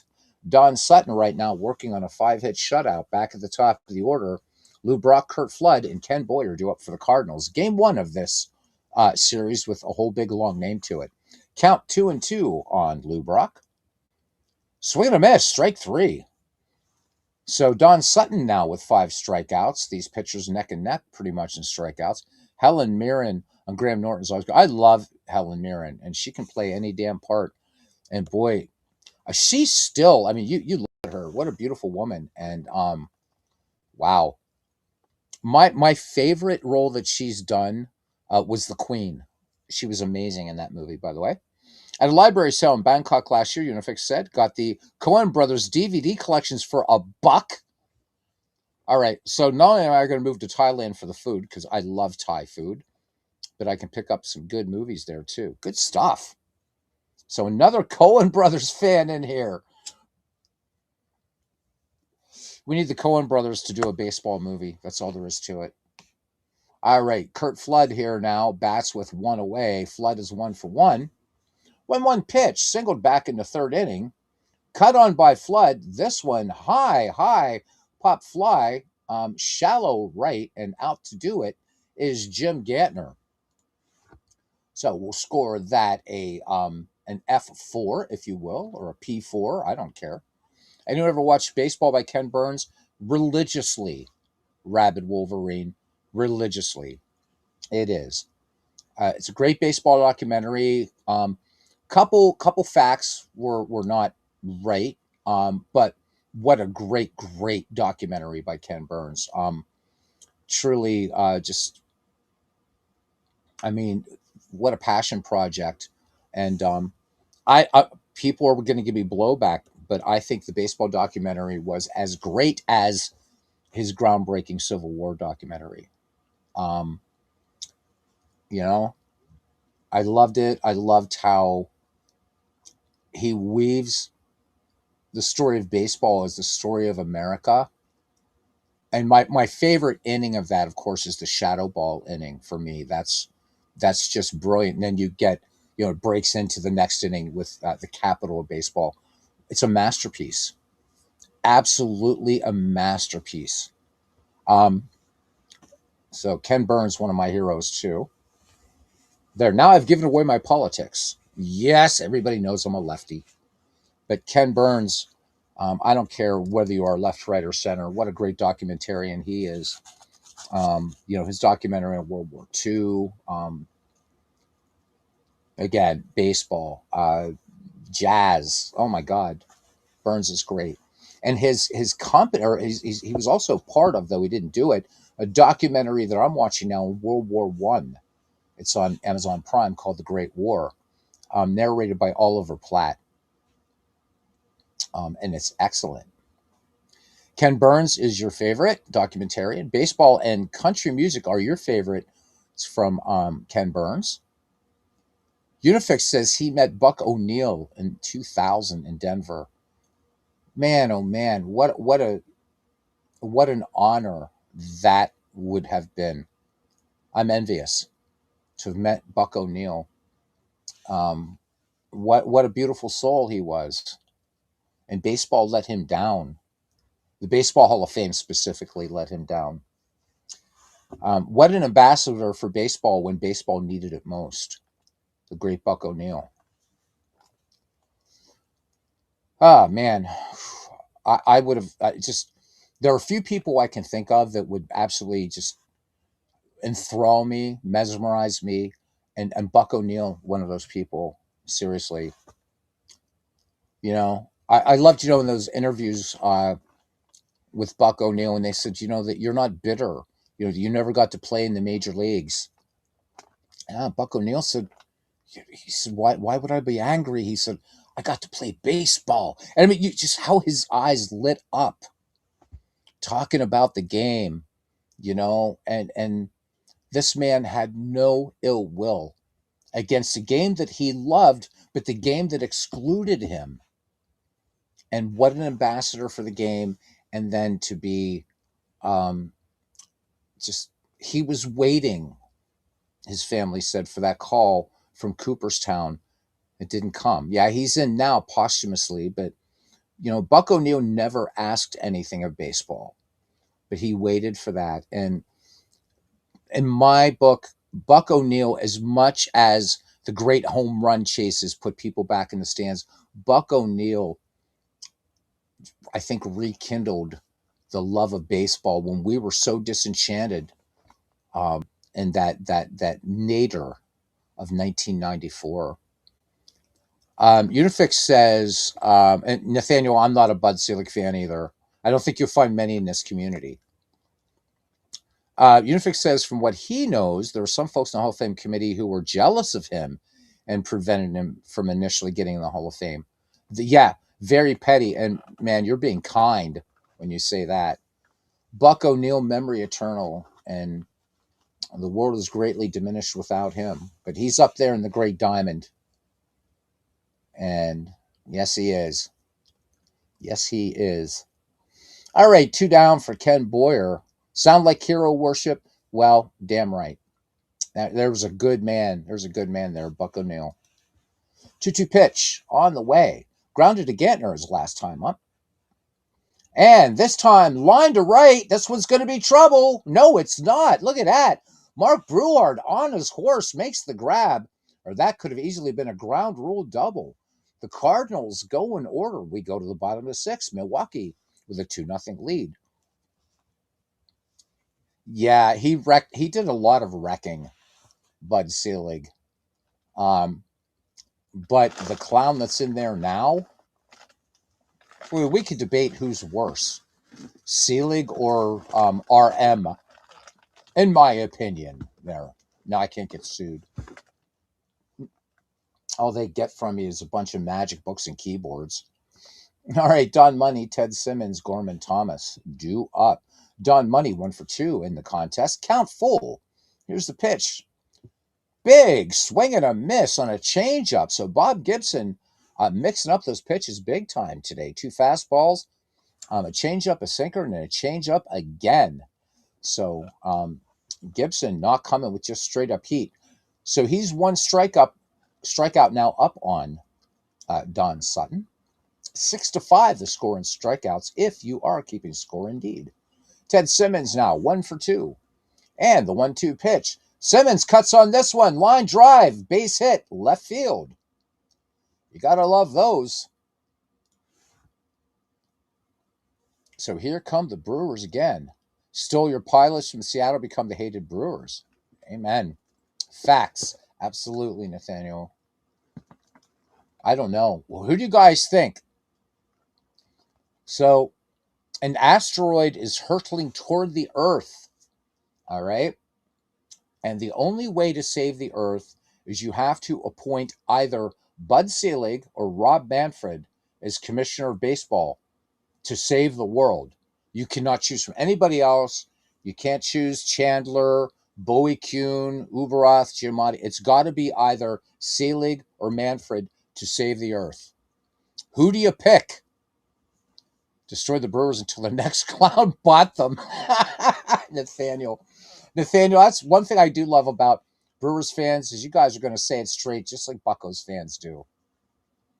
All right, Ted Simmons, no speed at first. Here's Gorman Thomas. Gorman Thomas 1 for 2. Bottom of the 6th, Gorman Thomas, first pitch swinging, and Gorman Thomas is going to leg out an infield hit. That little tiny baby tapper there. And Grote comes in on the ball, but by the time he gets it on that funny bounce to Gibson's right up the hill, Gorman Thomas perches first. A boxing match decides. Well, there we go. Nathaniel's already he's fixed it.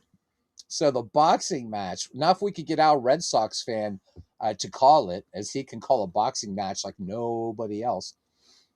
Guys, I don't know what's going on, but Al was here the other night, and he says he's not broadcasting very much anymore because I said, "Look, I'm not getting any notifications. What's going on, man?" And he said, "Oh, I'm just not doing a lot of streaming anymore." So, got to get Al back on the horse. Max Cornelius, holy man, Max, where have you been, buddy? It's great to see you. It's been I don't know what, like 3 decades since you've been around. Good to see you, bud. Welcome in, man. All right, Ben Ogilvy batting with 2 on and 1 down here in the bottom of the 6th inning. And Ogilvy in this game is nothing for 2. Ted Simmons at second, trailing is Gorman Thomas getting that infield hit there and just ripping down the line. Saw Grote was not going to get to the pill in time. 1-2 pitch.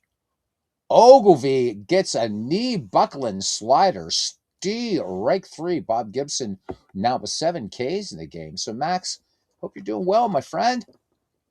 All right, here's Mark Bruhart. He's been busy out there in right field, but not so much at the plate. He's nothing for 2. 0-2 pitch and swung on, sinking liner to center field. And Kurt Flood on his horse pulls it in. So Milwaukee once again turned away, and we go to the top of the 7th, 2-0. So Gibson's definitely settled down after basically kind of rocky start. The Cardinals kind of hurting themselves, though, especially back in that first inning with some bad juju going on the base paths there. Bill White, Mike Shannon, and Tim McCarver do up for the Cardinals. Bill White, nothing for 2, batting in the cleanup spot. Don Sutton with 5 strikeouts and a walk. And White swings and soft liner. And Cecil Cooper puts out the glove and brings in the horsehide. 1 down. 0 for 2 is Mike Shannon, right fielder in the box for the Cardinals. Count full. Shannon, slider just catching the inside corner. Sutton with the strikeout number 6. So, Simmons may have framed that one a little bit. Very close pitch up here in the old crow's nest. So Max saying, hope he says he's doing well and hope things are well with me. He says, go Cardinals. They are, my friend, when I'm hanging out with you guys. How much is out of the park right now on Steam? I'll tell you. I know it's 10% off. Sorry for the sound cutting out, but I had to go to another window. But I'll be right back. Well, I'm still with you. I would never leave you guys. No. Although some people would like me to. So go away. $44.99 right now, Nathaniel. $44.99 is the cost. 10% off. So I think this game is a steal even at full price. So if you got a few extra simoleons, as I try to drag the chat down. There we go. Boom. There you go. All right. So 2 down, and here is Tim McCarver, of blessed memory. Nothing for 2. 1-1. McCarver swings. Hard ground ball to first, and this time Cooper gets the out as he feeds it on to Don Sutton. So the Cardinals go in order, and we head to the bottom of the 7th inning here. 7th inning stretch time, as it always is. 2-0 Milwaukee. You're welcome, Nathaniel. Yeah, good stuff. All right. So everybody's singing the chorus to Take Me Out to the Ball Game. And I think the gentleman in section 538, just a semitone flat on the final game, but that's okay. All right. Back at the top of the order for the Milwaukee Brewers, Paul Molitor, Jim Gantner, and Robin Yount. Bob Gibson has 7 Ks in this game. Don Sutton with 6. 0-1 pitch to the Igniter. Swung on and really high pop fly out toward first base. And Bill White brings it in for out number 1. Jim Gantner, disappointing, nothing for 3 today. So Milwaukee 9 hits overall. St. Louis 5. 3-1 now on the way to Gantner. Cut on by Gantner. Bouncer to first. And this time It's going to be a little bit of Bill White to Bob Gibson. 2 up, 2 down. Here's Robin Yount, 1 for 3 with an RBI. 2-2 pitch coming. And Robin Yount chasing one. This one inside. And Gibson with the changeup. Brewers go in order. Top of the 8th. Brewers 2. Cardinals nothing. County Stadium never had a 500 level. Good God, Nathaniel. All right. The gentleman in 107, would that be okay? I never had a 500 level. They don't call him the best ballpark architect in the league for nothing. Good God. Nathaniel's here calling me out on everything tonight, man. Churching me and the whole thing. This is the best Saturday night ever. 2 days. Oh, well, now it's Sunday morning for some of you, but to me, it's still Saturday night. Nonetheless, 2 days away from St. Patrick's Day. All right. The greatest holiday there is. Oh, no, I love it. Are you kidding, Nathaniel? I love it, man. It's fun. We're here to have fun. God knows you're not here to listen to a serious baseball game because, oh my goodness gracious. Oof, really bad. I wear it with pride, man. I wear it with pride. I'm the worst broadcaster, but I think people join because it out of this weird sense of like, what the hell is he going to do? And will we see 3 batters in a row? Probably not. 2-2. And Grote slams this one high to left, but Ben Ogilvy, as the crowd lets out a throaty cheer as if that was a bottom of the 9th, bases loaded, 2 outs catch, but nonetheless out number 1. He says, hell no. See, I'm telling you, now he's going Southern Baptist on me. Southern Baptist. All right, here's Bob Skinner. And again, folks, Pentecostals, Baptists, and all, I love you. I love you all. I do. I'm just, just totally whacked out. I'm preparing for St. Patrick's Day. Yeah, that's it. That's why I'm like this tonight. 1-2 pitch, or 1-0 pitch to Bob Skinner. And Skinner sends this one to the gap and to right field. Bob Skinner, look at that. He slides in to second, so that's all right. So a ball getting past Mark Breward. So Skinner with a 1-out double. I've got the gift of something, that's for sure. Although I took penicillin for that, Nathaniel, and the doctor said it would clear up, so that was really nice. D. Scott Howard says there were college kids painted green and shirtless 40 degrees at the WWU softball game today. Awesome. Oh, man, I miss those days. Not that I got painted up green, but I did my part for the Blessed St. Patrick, who, by the way, was not Irish, but nonetheless, in imbibing. But a lot of people talk about they want to go to Ireland for St. Patrick's Day, and it's like, well, Ireland doesn't celebrate St. Patrick's quite the way St. Patrick's Day the way it's celebrated in America. But it's actually a very, very serious holiday for the Irish, especially if you get out in the west of Ireland, out of the Aran Islands and such. You'll be going to Mass and no pubs open and such. All right, Bob Skinner in scoring position, 1 down. And Julian Javier all of a sudden representing the tying run at the plate, and he is nothing for 2. 3-1 pitch. Javier swings, pops it up toward third, and on the infield grass is Paul Molitor and has it for out number 2. Cardinals on the verge of letting an opportunity go by the board here, but we swing around to the top of the order. We all should meet someday. Indeed, we should. I think we should, Nathaniel. You find me to be a very shy, very reserved person, but nonetheless, I think we all should. I think that would be amazing. There is the digital to dice thing coming up in May, which I'm thinking about going to.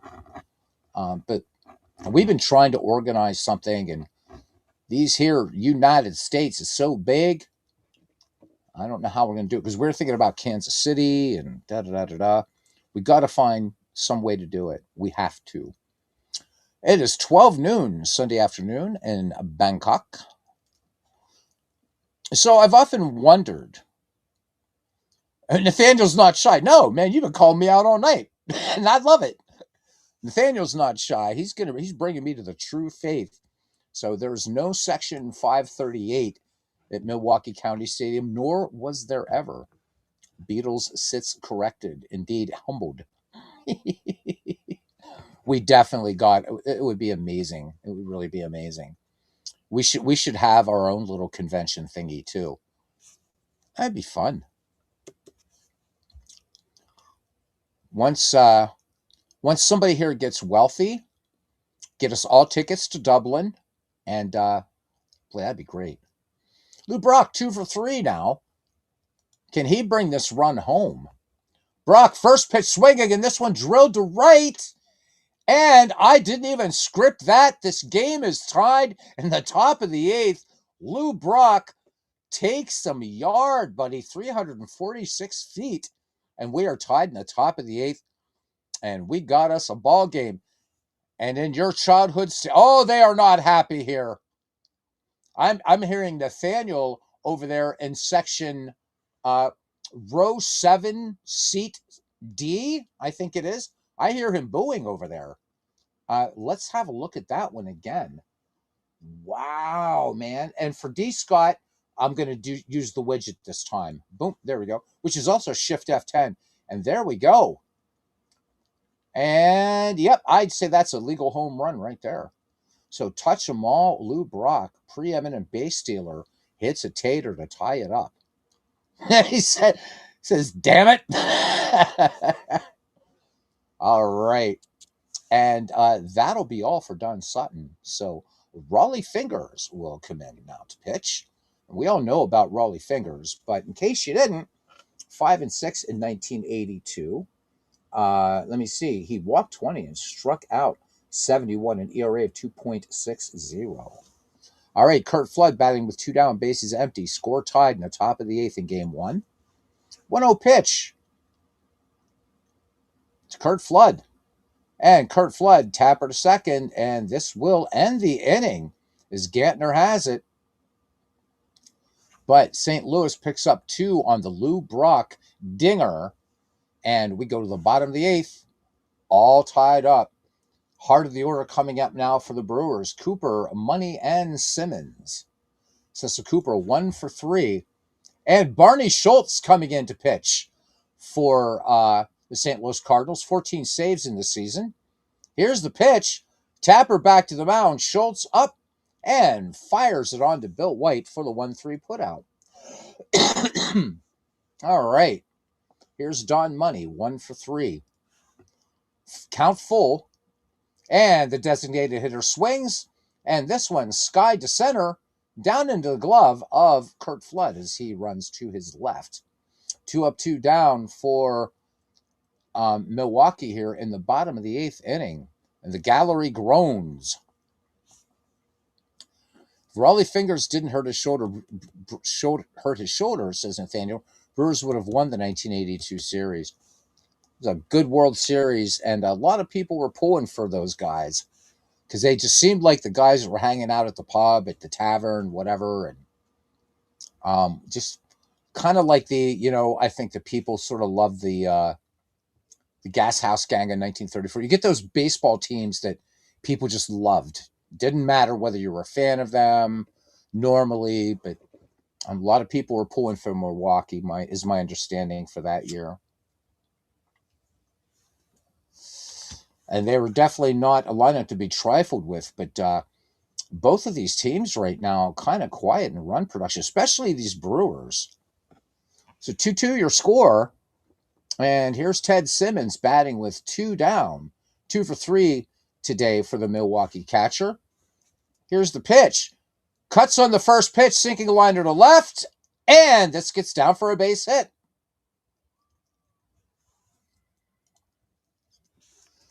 So Simmons aboard, 10th hit for the Milwaukee Brewers of 1982, brings up Gorman Thomas. Gorman Thomas is 2 for 3.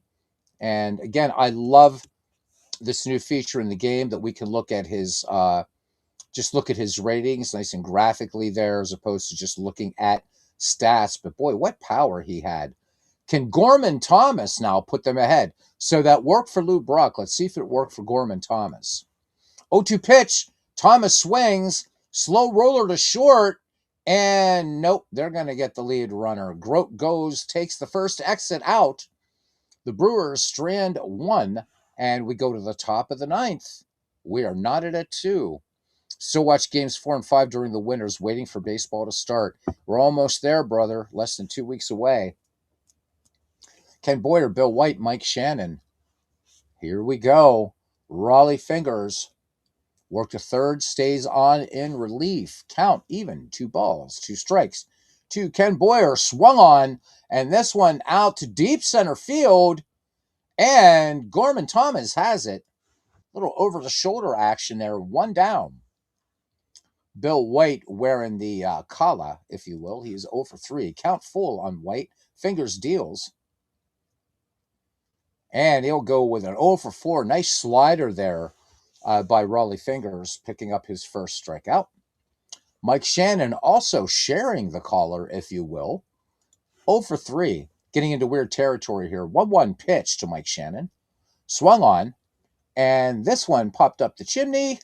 And the ball will suspended animation down into the glove of Ted Simmons. That does it for the St. Louis Cardinals. We go to the bottom of the ninth and the bottom of the lineup for the Brewers. You bought MLB TV, of course, the Brewers package. I'm looking at the Pittsburgh Pirates package.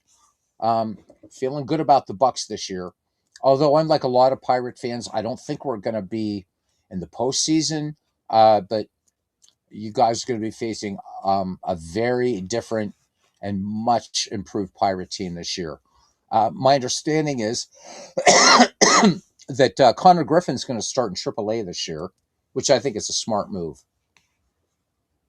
Ben Ogilvy, Mark Breward, and Paul Molitor, 8-9-1 due up for the Brew Crew. 0-1 pitch. Struck out his last time against Bob Gibson. And this one, roller out to short base, or to shortstop, and gloved there by Dick Grote for the 6-3 putout. All right, 1 away. Enjoy Skeens. Yeah, while we can. I know. All right. Breward, nothing for 3. 2-2 is the count.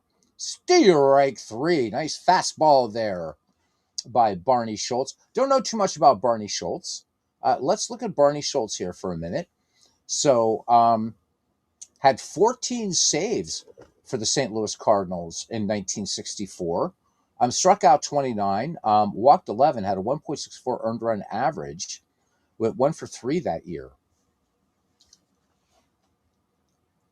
That's just curious as far as his career goes. So not a long one. 55 to 65, missed the 1960 season. So kind of just bounced around, started with the Cardinals in 1955, and actually, so didn't play in 56, 57, or 58, came back with the Tigers in 1959, missed 1960, pitched 3 seasons for the Cubs, was traded in 1963 to the Cardinals, and finished out with them. 20 wins, 20 losses lifetime with a 3.363 earned run average, 264 strikeouts, and 116 walks. Lifetime ERA plus of 115. So there you go, Barney Schultz. Nathaniel says he's watching a 1984 Cubs game right now. Best time of year, man, creeping up on baseball season. All right, here's Paul Molitor. He is 2 for 4 with an RBI. 1-1 pitch on the way to Molitor from Schultz. The 1-1, and Molitor lines this one to left. This is going to go all the way to the wall. Extra bases for the Hall of Famer.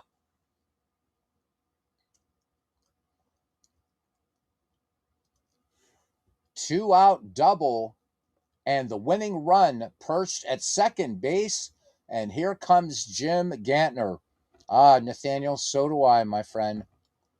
Baseball is Billy Crystal said in that Ken Burns baseball documentary, about things this is, or was it Billy Crystal? No, it was Bob Costas talking about the things that stay as a constant with us in our lives. And baseball's, I truly, that every word that Costas said resonated with me. It always has and always will be one of the things that keeps me grounded, if indeed that's possible. Love it. 0 for 4 for Gantner. Milwaukee fans on their feet. The 2-2 pitch. Gantner swings, and this ain't going nowhere, but right into the glove of Bill White. So we got free baseball. Top of the 10th. 2-2 your score. McCarver, Grote, and Skinner due up for the Cardinals. Raleigh fingers ready to go. Tim McCarver, nothing for 3. Count full on McCarver. Here's the pitch. Swing and a miss by Tim McCarver on a fastball. 92 on the gun there by Raleigh fingers. 1 away for Dick Grote. Also nothing for 3. Count full. So working fingers deep in the count. He flew out to left his last time up and swung on. This should get down for a base hit, and indeed it does. And they are incredulous here in Milwaukee. As indeed, good night, Robert. Be well, my friend. L'chaim. Costas is the Joe Buck of announcers for your generation. Costas knows his baseball. You got to give Bob Costas that, whatever you feel about him. As an announcer, the man knows his baseball. And he'd make a hell of a better commissioner than the last two, or the current person and the previous person inhabiting that spot. And as a liberal, I say here and now, I want George Will to be the commissioner of baseball. That man could save the game. He really could. All right. Top of the 10th, and here's Bob Skinner, 2 for 3. 0-1 pitch to Skinner. Last time up had a double way back in the 8th inning. And this time, Bob Skinner hits into a double play. And they are happy here at Milwaukee to see such things. Bottom of the 10th, 2-2.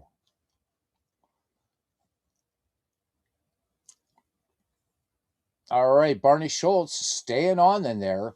2 innings of relief work for him, facing Robin Yount, Cecil Cooper, and Don Money. Yount with an RBI in this game, 1 for 4. Schultz deals the 1-1 pitch, swung on, and when you hear that music, it means something's going to happen. This time, a line drive to Julian Javier, who grabs it for out number 1. Cecil Cooper, 1 for 4. And here is the 0-2 delivery. Cooper swings, pop foul behind the plate, tossing aside the mask and making the grab is Tim McCarver. 2 up, 2 down. Here's Don Money. He is 1 for 4. Count full. Swing and a miss. Strike 3. We go to the top of the 11th. No runs, no hits, no errors. Nobody left on base. We are knotted at 2. We have a pinch hitter now for the St. Louis Cardinals. Johnny Lewis coming in there. Johnny Lewis in 94 at-bats in 1964 for these Cardinals. 2 homers, 7 runs batted in. A .234 average for Lewis. And what, are we in a rookie year here? Let's look at this guy. Indeed we are. How about that? So started with the Cardinals, went to the Mets, played 65, 66, and 67 with the Metropolitans. Career .227 hitter. Had his really only full season with the 1965 Mets. That year had 15 home runs, 45 runs batted in. All right. Lefty in the box. Raleigh fingers, the 0-1 pitch to Johnny Lewis here in the 11th. Lewis swings, line drive. Is this a gapper? Ranging far to his right and making a diving catch in center field is Gorman Thomas. What a play by Gorman Thomas to rob the Cardinals, Johnny Lewis specifically, of an extra base hit. Oh, doctor. Let's do a superstar stats replay on that one. I mean, he had a long way to go, and bam. All right. As Nathaniel gives a resounding yes to that great catch by Gorman Thomas in center field. I talked about the St. Louis outfield, but let's not sell Milwaukee's outfield short by any stretch of the imagination. Excellent outfield. All right, one down, Lou Brock. And you know what Lou Brock did his last time up. 2-2 on Brock. Tried to check a swing. They appealed to third. They say win around. So Raleigh Fingers gets him on a fastball. Third strikeout for Raleigh Fingers in the game. Top of the 11th here. 2-2 your score. 2 down in this series between the 1964 St. Louis Cardinals and the 1982 Milwaukee Brewers. Kurt Flood, 1 for 3, and the 1-0 delivery from Raleigh Fingers. And Flood swings, and this one lined past second into right field, and Flood's going to hold at first. All right, here's Ken Boyer, a dangerous bat, but 1 for 4 today. Knocked 24 out of the park and drove in 119 in 1964. Fingers deals. Boyer, first pitch swinging, and this one dumped into right field. Base hit. Oh, my God. And to top it all off, Breward tries to pick up the ball, can't get the handle. E9. 2 in scoring position now for St. Louis. And here's Bill White. Bill White, nothing for 4. A chance here for St. Louis to break the deadlock in the top of the 11th. When we go to the Milwaukee 11th, we'll see Simmons, Thomas, and Ogilvy.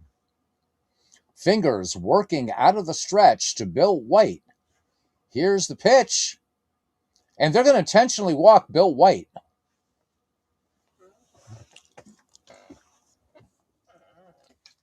Bases sold out. They would rather face Mike Shannon. Interesting. Shannon definitely less of a power threat than Bill White. Shannon on the day also nothing for 4. All right, no place to put him. 2 down, top of the 11th. Score tied at 2 here at Milwaukee County Stadium. The count is full. Shannon swings and misses, and Raleigh Fingers gets out of a huge pickle. So St. Louis mounts a huge threat, but they fail to go over the top. We go to the bottom of inning number 11. Knotted at 2. We got us a pretty damn fine ball game here. For the Cardinals, 2 runs, 10 hits, 1 error thus far. And for the Milwaukee Brewers, all the same, except they have 11 hits. Ted Simmons leads things off here. Good day at the plate for the Milwaukee catcher. He is 3 for 4. Count full on Simmons. Swung on and driven hard into right field. Base hit.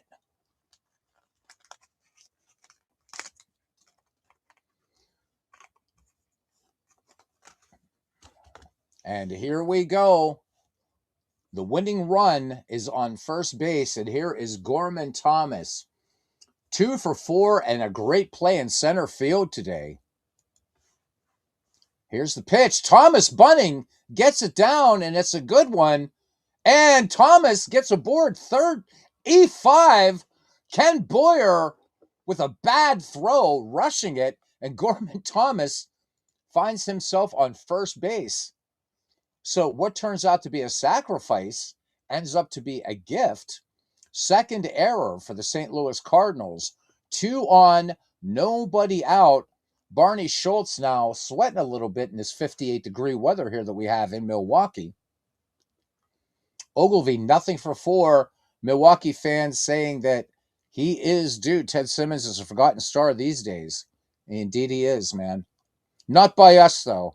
Not by us, D. Scott. 2-2 pitch. And could this be the ball game? Slashed into center, and they're waving the runner home. Is this the ball? It is not. They got him. Oh, Gorman Thomas is out. Or no, I'm sorry. Sorry, Simmons thrown out at the plate. Oh, my God. Wow. Wowza, wowza, wowza. And the band played on. Regular replay on this one.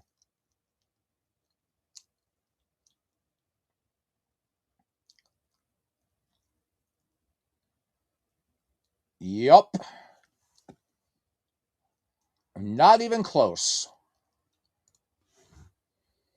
All right. It's not lights out, though. We have a pinch hitter now, Roy Howell. So Roy Howell hit 260 in 1982, 4 homers, 38 runs batted in for him. Lefty to face Barney Schultz. So Howell in the let's see. Good season for him with Toronto in 1980 with 10 home runs, 57 runs batted in, 269 average. Gorman Thomas III, Ben Ogilvy trailing at second. So a little bloop could end this ball game right here, game one. And this one popped up towards short and down into the glove of Dick Grote. 2 down and striding to the plate now, Hall of Fame third baseman Paul Molitor. 3 for 5 with a run batted in. Barney Schultz asking for a new ball up there, rubbing it up as he considers the situation. Basically, do or die here in game one, anyhow. From the stretch and the pitch, they're going to walk Paul Molitor.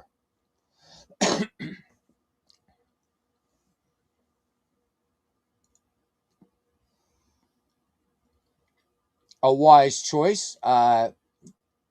Molitor's speed not going to serve him all the way over at first, and he's got 2 runners ahead of him. 2 down, bases loaded. Jim Gantner, nothing for 5 in the game.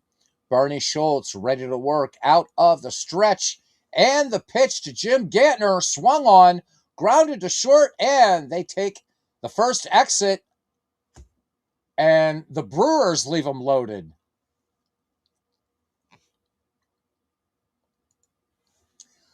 Very true, Nathaniel. Many Hall of Famers forgotten, though. I think baseball fans these days, it's a whole different thing. I don't know that baseball fans know of these players, you know.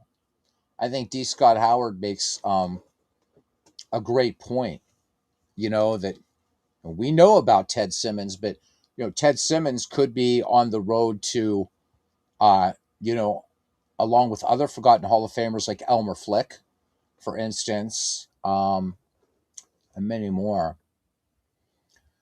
All right, Tim McCarver, Dick Grote, Bob Skinner due up for the Cardinals here. Top of the 12th. Raleigh Fingers has worked 3 1/3 in relief. He's fanned 4 and walked 1. McCarver, nothing for 4. Count full. Here we go. Struck out his last time up. McCarver swings and ground ball through the hole in the right side. Base hit.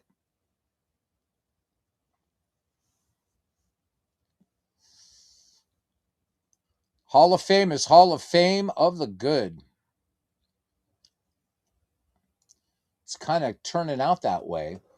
All right, McCarver at first. I don't know who St. Louis would have on the bench to run for McCarver, but you don't want to give up that. Don't want to give up that defense. All right, here's Dick Grote, 1 for 4, because this game aren't showing any signs of ending. Teams leaving them loaded. Jeez, dogs and cats living together. 1-1 pitch. Nice bunt down in front of the plate, but they're going to go to the lead runner. How about it? And Fingers with a good throw to second fires the strike. So Dick Grote, failed sacrifice, 1 down. Here's Bob Skinner. I'm so excited I can't even say the names correctly anymore. 2 for 4 for Skinner. 0-2 pitch. Cut on by Skinner. This one ripped down the line to right. Skinner's going to hold first, the throw to third, the tag. Not in time. Grote in safely. Charlie Moore now playing right field, by the way. I'm sorry I missed that, guys. Playing right field now for the Milwaukee Brewers. Runners at the corners. One away for the 1964 Cardinals. And we have another pinch hitter, Carl Warwick. 259 hitter, 1964, 3 homers, 15 runs batted in. Let's have a look at Carl Warwick. So 1961 began with the Dodgers, was traded to the Cardinals, then to Houston, then back to the Cardinals in 64, and then went to the Orioles in 65. Did this guy, I don't know. I'd feel bad if I was Carl Warwick. It looks like he had one full, well, not even a full season. He's never had like a full season with one club. Poor dude. No, check that. 1963 Houston. Okay, so there you go. There's your masterclass on Carl Warwick. Hey, Tim, welcome in, man. Great to see you, Clee Baseball Fan 879, Tribe Fan 879. Tim, who we're going to get on Jeopardy if they do an all sports Jeopardy. And Tim's going to make us, he's going to buy us all tickets to Dublin so that we can have a family get together in Dublin, Ireland. So we're working on that, Tim. Great to see you, buddy. All right, Warwick ready to go. Raleigh fingers from the stretch and the 0-2 pitch to Warwick. Warwick swings. This ain't going nowhere but third base side and down into the glove of Paul Molitor. 2 down, and Paul Fay joins us. How you doing? How you doing, darling? It's great to see Paul. Been too long. All right, Lou Brock now at the plate. 2 down, top of the 12th, tie score. Brock with a home run in this game. He is responsible for both of St. Louis's runs. And here we go. Fingers from the stretch and the 0-1 pitch. Brock swings, tapper to second. Up with that one is Jim Gantner. Cecil Cooper, though, had to dig it out of the dirt. No runs, 2 hits, 2 left on. Bottom of the 12th inning. Whew, too bad you didn't try for Sports Jeopardy when Dan Patrick hosted on Crackle. We'd all be in Dublin right now. The 1 hour difference means I've just missed you every day. Damn. So your clock's going to change till next week. Well, it's good to see you, Paul. Always grand to see you. Mike Silva and I was in their Discord talking to them on their chat about your baseball commissioner app. So he wants to learn more about it. We got to get you on once we can figure this out somehow, and have you speak on it as he's doing a multiple engine project. Yeah, it's Out of the Park 27.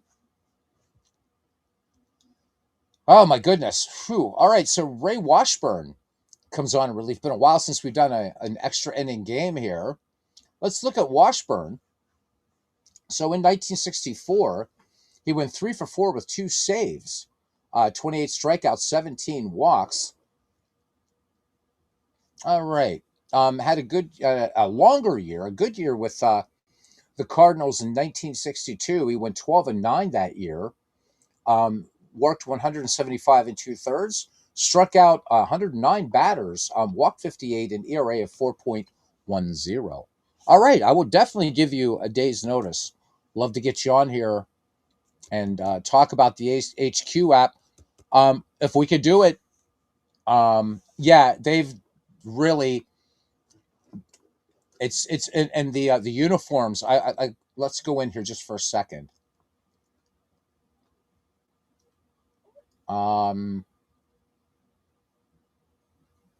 Just so you can see the uniforms. The uniforms popping a little better.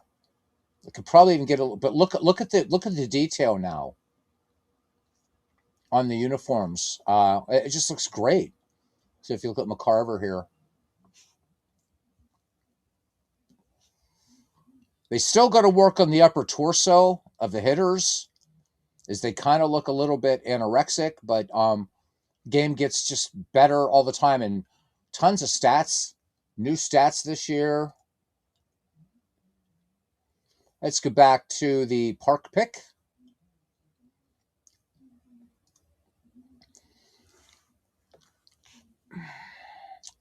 And Washburn ready to go to Robin Yount, 1 for 5 with a run batted in.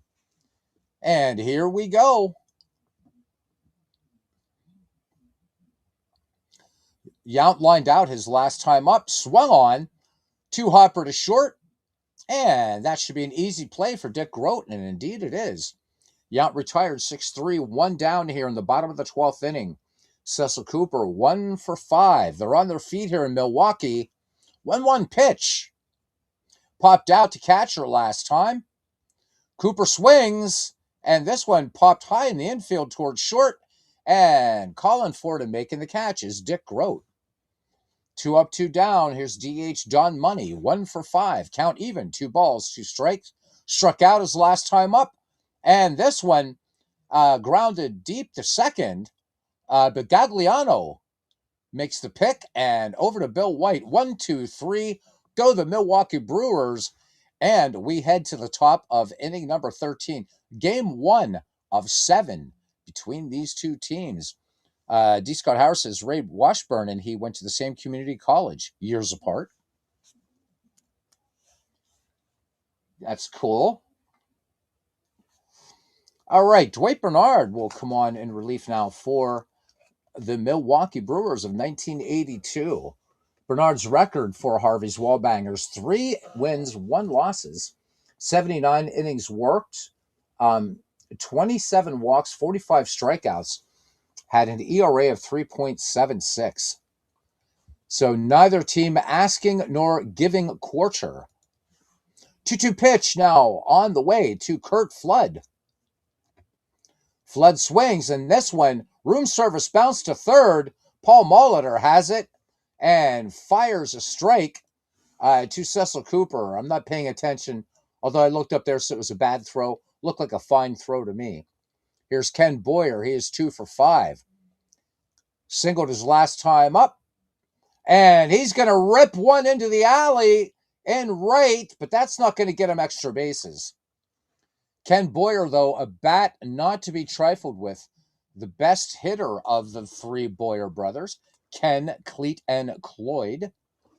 All right, here's cleanup hitter Bill White. He is due, nothing for 4. Dwight Bernard peers in, has the sign from Ted Simmons. And to the belt. Here's the pitch. First pitch swinging, line drive into left field and over into foul territory. Ben Ogilvie making a great running catch. Wow. So you got to love that one. You got to love that one. If you're Nathaniel, you're a Brewers fan, look at this. He's covering a long way and pulls it down. 2 down. And here's Mike Shannon now. Nothing for 5. When we go to the bottom of the 13th, it'll be Simmons, Thomas, and Ogilvie for the Brewers. Guys, you got 6 more games to go on the 3-1 pitch. This one dumped into right, base hit. 2 on, 2 down for the St. Louis Cardinals. And here comes Tim McCarver of blessed memory. He is 1 for 5. Bernard peers in, has the sign from Simmons. Nope, shakes him off, has one he likes. 0-2 pitch on the way. McCarver singled his last time up, and he's going to line one into left field. And the Cardinals are going to take the lead. The throw coming home, the slide, the tag, not in time. Boyer scores on the McCarver RBI single. And here in the top of the 13th inning, the 1964 Cardinals now lead it 3-2. All right, you can tell that we are on a definite long delay here because Nathaniel giving a nice, and I think he meant that on the Ogilvie catch, certainly not the McCarver RBI single. Here's Dick Grote, 1 for 5 now. Full count on Grote, and Grote sends this one out to deepish left toward the track. Making the grab is Ben Ogilvie. 1 run on 3 hits, no errors, and 2 left on. We go to the bottom half of the 13th inning, and it's the St. Louis Cardinals of 1964, 3, and the 1982 Milwaukee Brewers, 2. Nathaniel says, go figure. All right, Ted Simmons, Gorman Thomas, and Ben Ogilvy. Phil Gagliano will be playing second base for the St. Louis Cardinals. No other defensive changes that I can see, so let's go with it. Washburn has worked in inning and relief. Simmons, 4 for 5. 23 home runs in 1982 for him. Count full. And the wind and the pitch. And here we go. So Simmons takes a walk and represents God have mercy, Kyrie eleison, the tying run. Max saying, come on, Cardinals. Tim saying, now we just need the game where Tim McCarver tags out Deion Sanders at the plate and goes, class act, Deion. All right, here's Gorman Thomas. Thomas, 2 for 4. Count full. Sacrifice bunt last time. Swung on, and this one hit high, but not deep, out to left field. Lou Brock has it for out number 1. All right, here's Ben Ogilvy now. 1 for 5. Simmons represents the tying run. Count full. And this should end the inning. 4-6-3, inning-ending double play.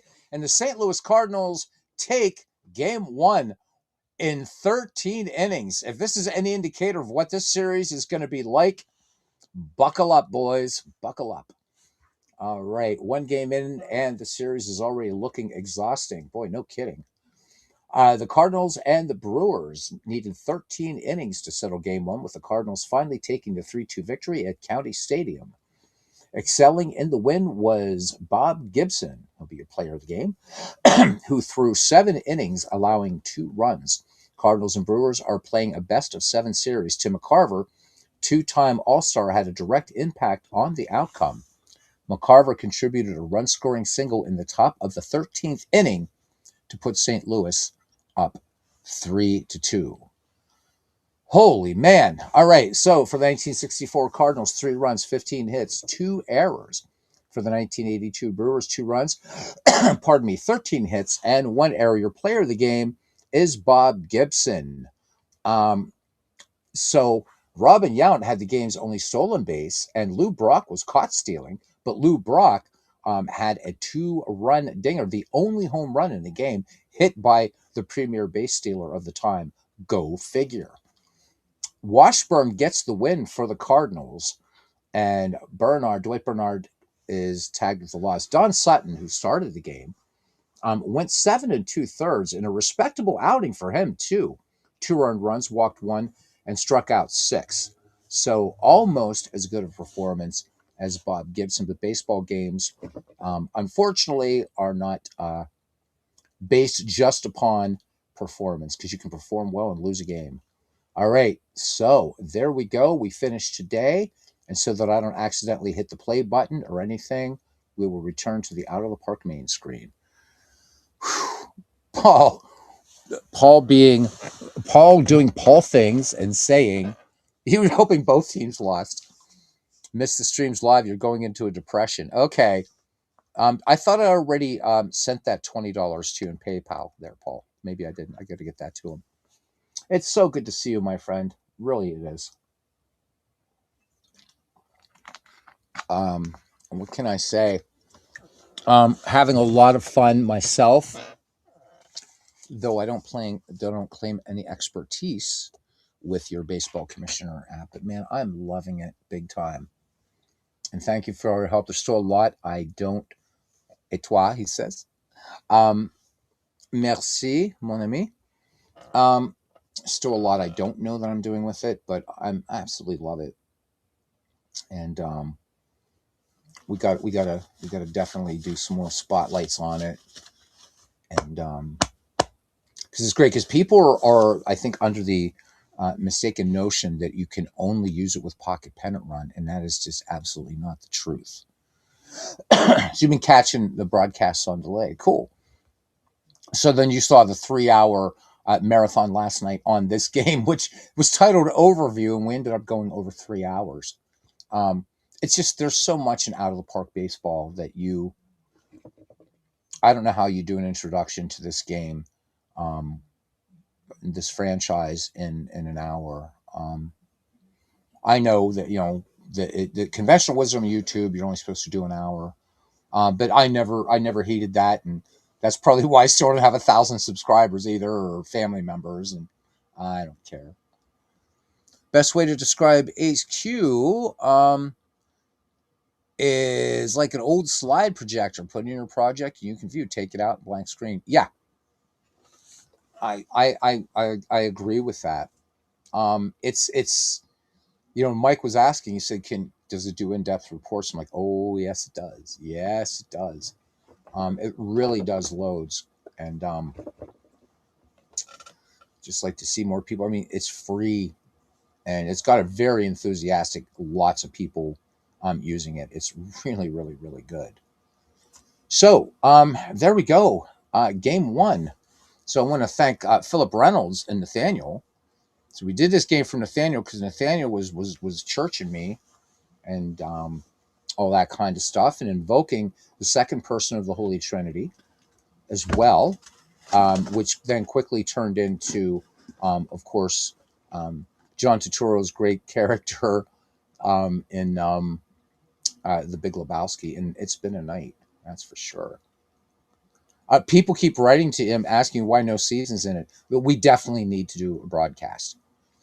So I'll tell you what, Paul, I got to congratulate you too. It's not about, but it's a testimonial to your work. So Paul really has got a lot of people now, just because of his excellent work.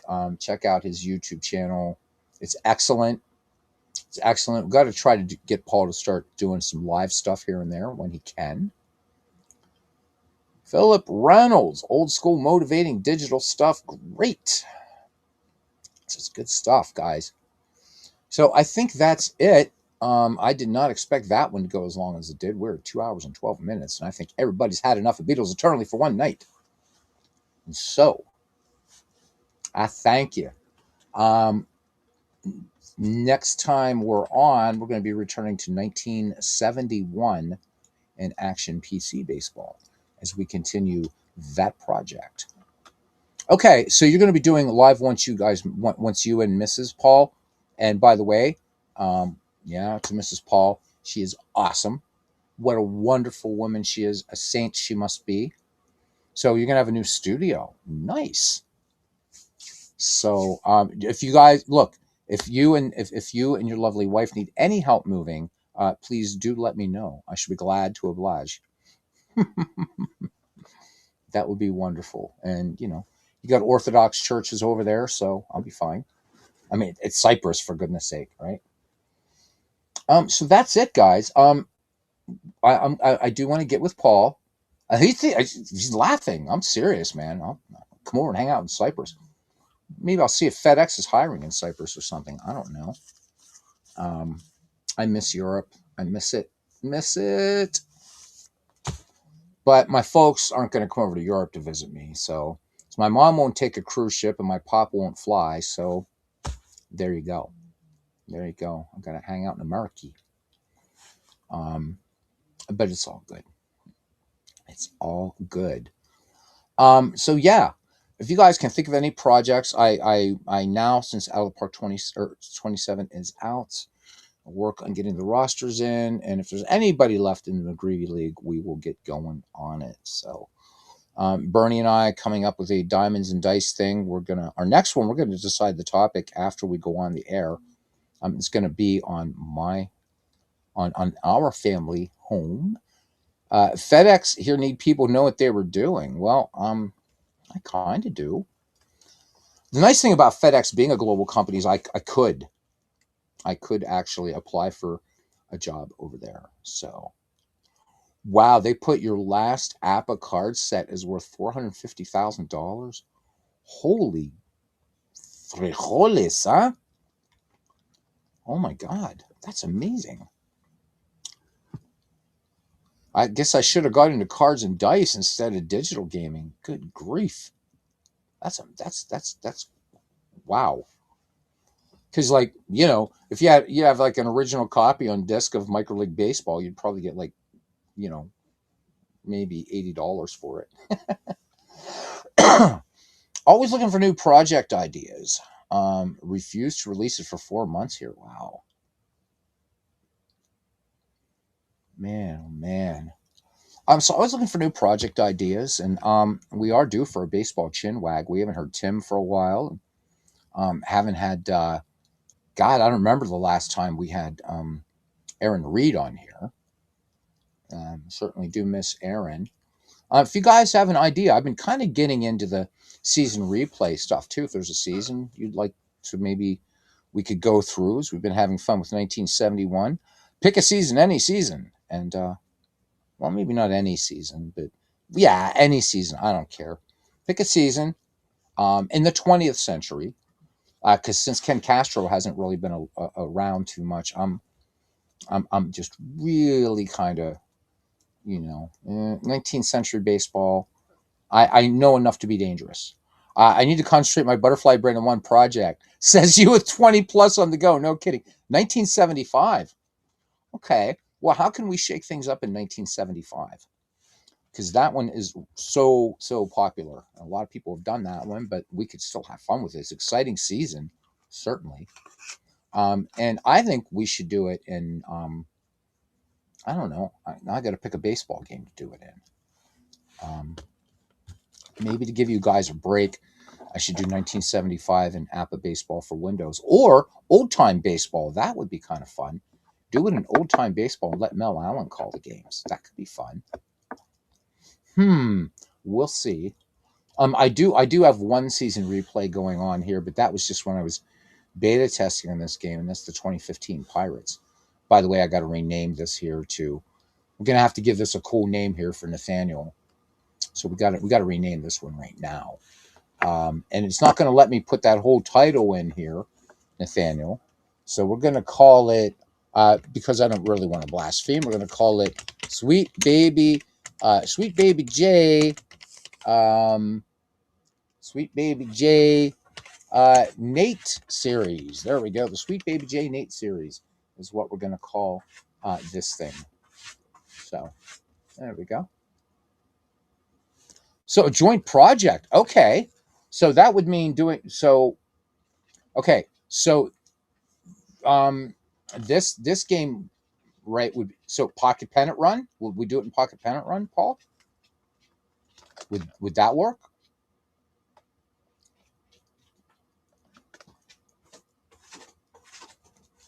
No, we can, yeah. Buy in top. I was gonna say, what kind of league are we running here, Paul? Reread that sentence. They get to buy in topless. I don't want to see these dudes topless. Might be family here, but nobody wants to see me topless either. So yeah, there is that. Oh my god. Okay, let's do it in Pocket Pennant Run. I think that'd be a great way to, even though people are mistaking and that it only works with Pocket Pennant Run, I think it'd be just a great way to really show how the app works, and also how Pocket Pennant Run does a season replay. So how about that? How about we do that? How about we do that? And the nice thing about Pocket Pennant Run is it takes like literally, what, 2 seconds to set up a season, get everything going, and then get it over. Maybe, Paul, when we have you on, that's what we'll do. How are you today? What's this evening? Talk to me, brother, please. Maybe we could do that this evening. 1975 is fine. 1975 is absolutely fine. Unless you, or okay, this evening we can do 1975. We'll do it in Pocket Pennant Run Baseball, and we'll do it with the Baseball HQ app. But this will also give Paul a chance to sort of show you guys how it can work really with any baseball game. We could even do a mixed engine thing. Actually, we could do a bit of it in Digital Diamond, since I haven't played Digital Diamond on here in like 13 years or something. All right.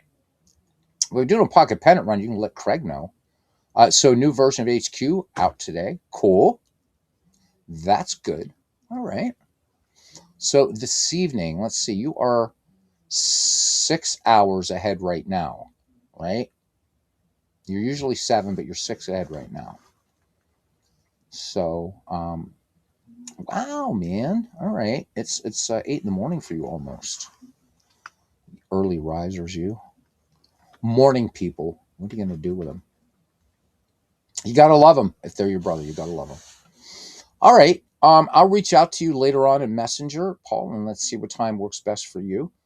It's supposed to be a new podcast, but Craig's not too well. Then Craig's got to take his time, get well, get all those things. So, no hurry. Game's playing fine. I can live without RBIs, and game's playing well. So best we want Craig to take care of himself.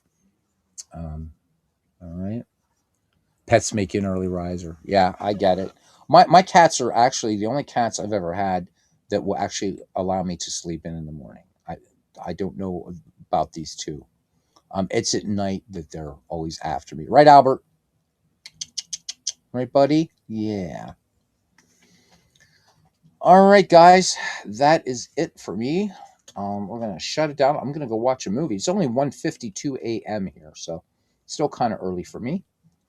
I'm going to go watch something. I think I'm going to finish watching the Great War documentary. It's on Amazon Prime, and it's probably the best documentary I've ever seen on the First World War. I think you guys will really like it.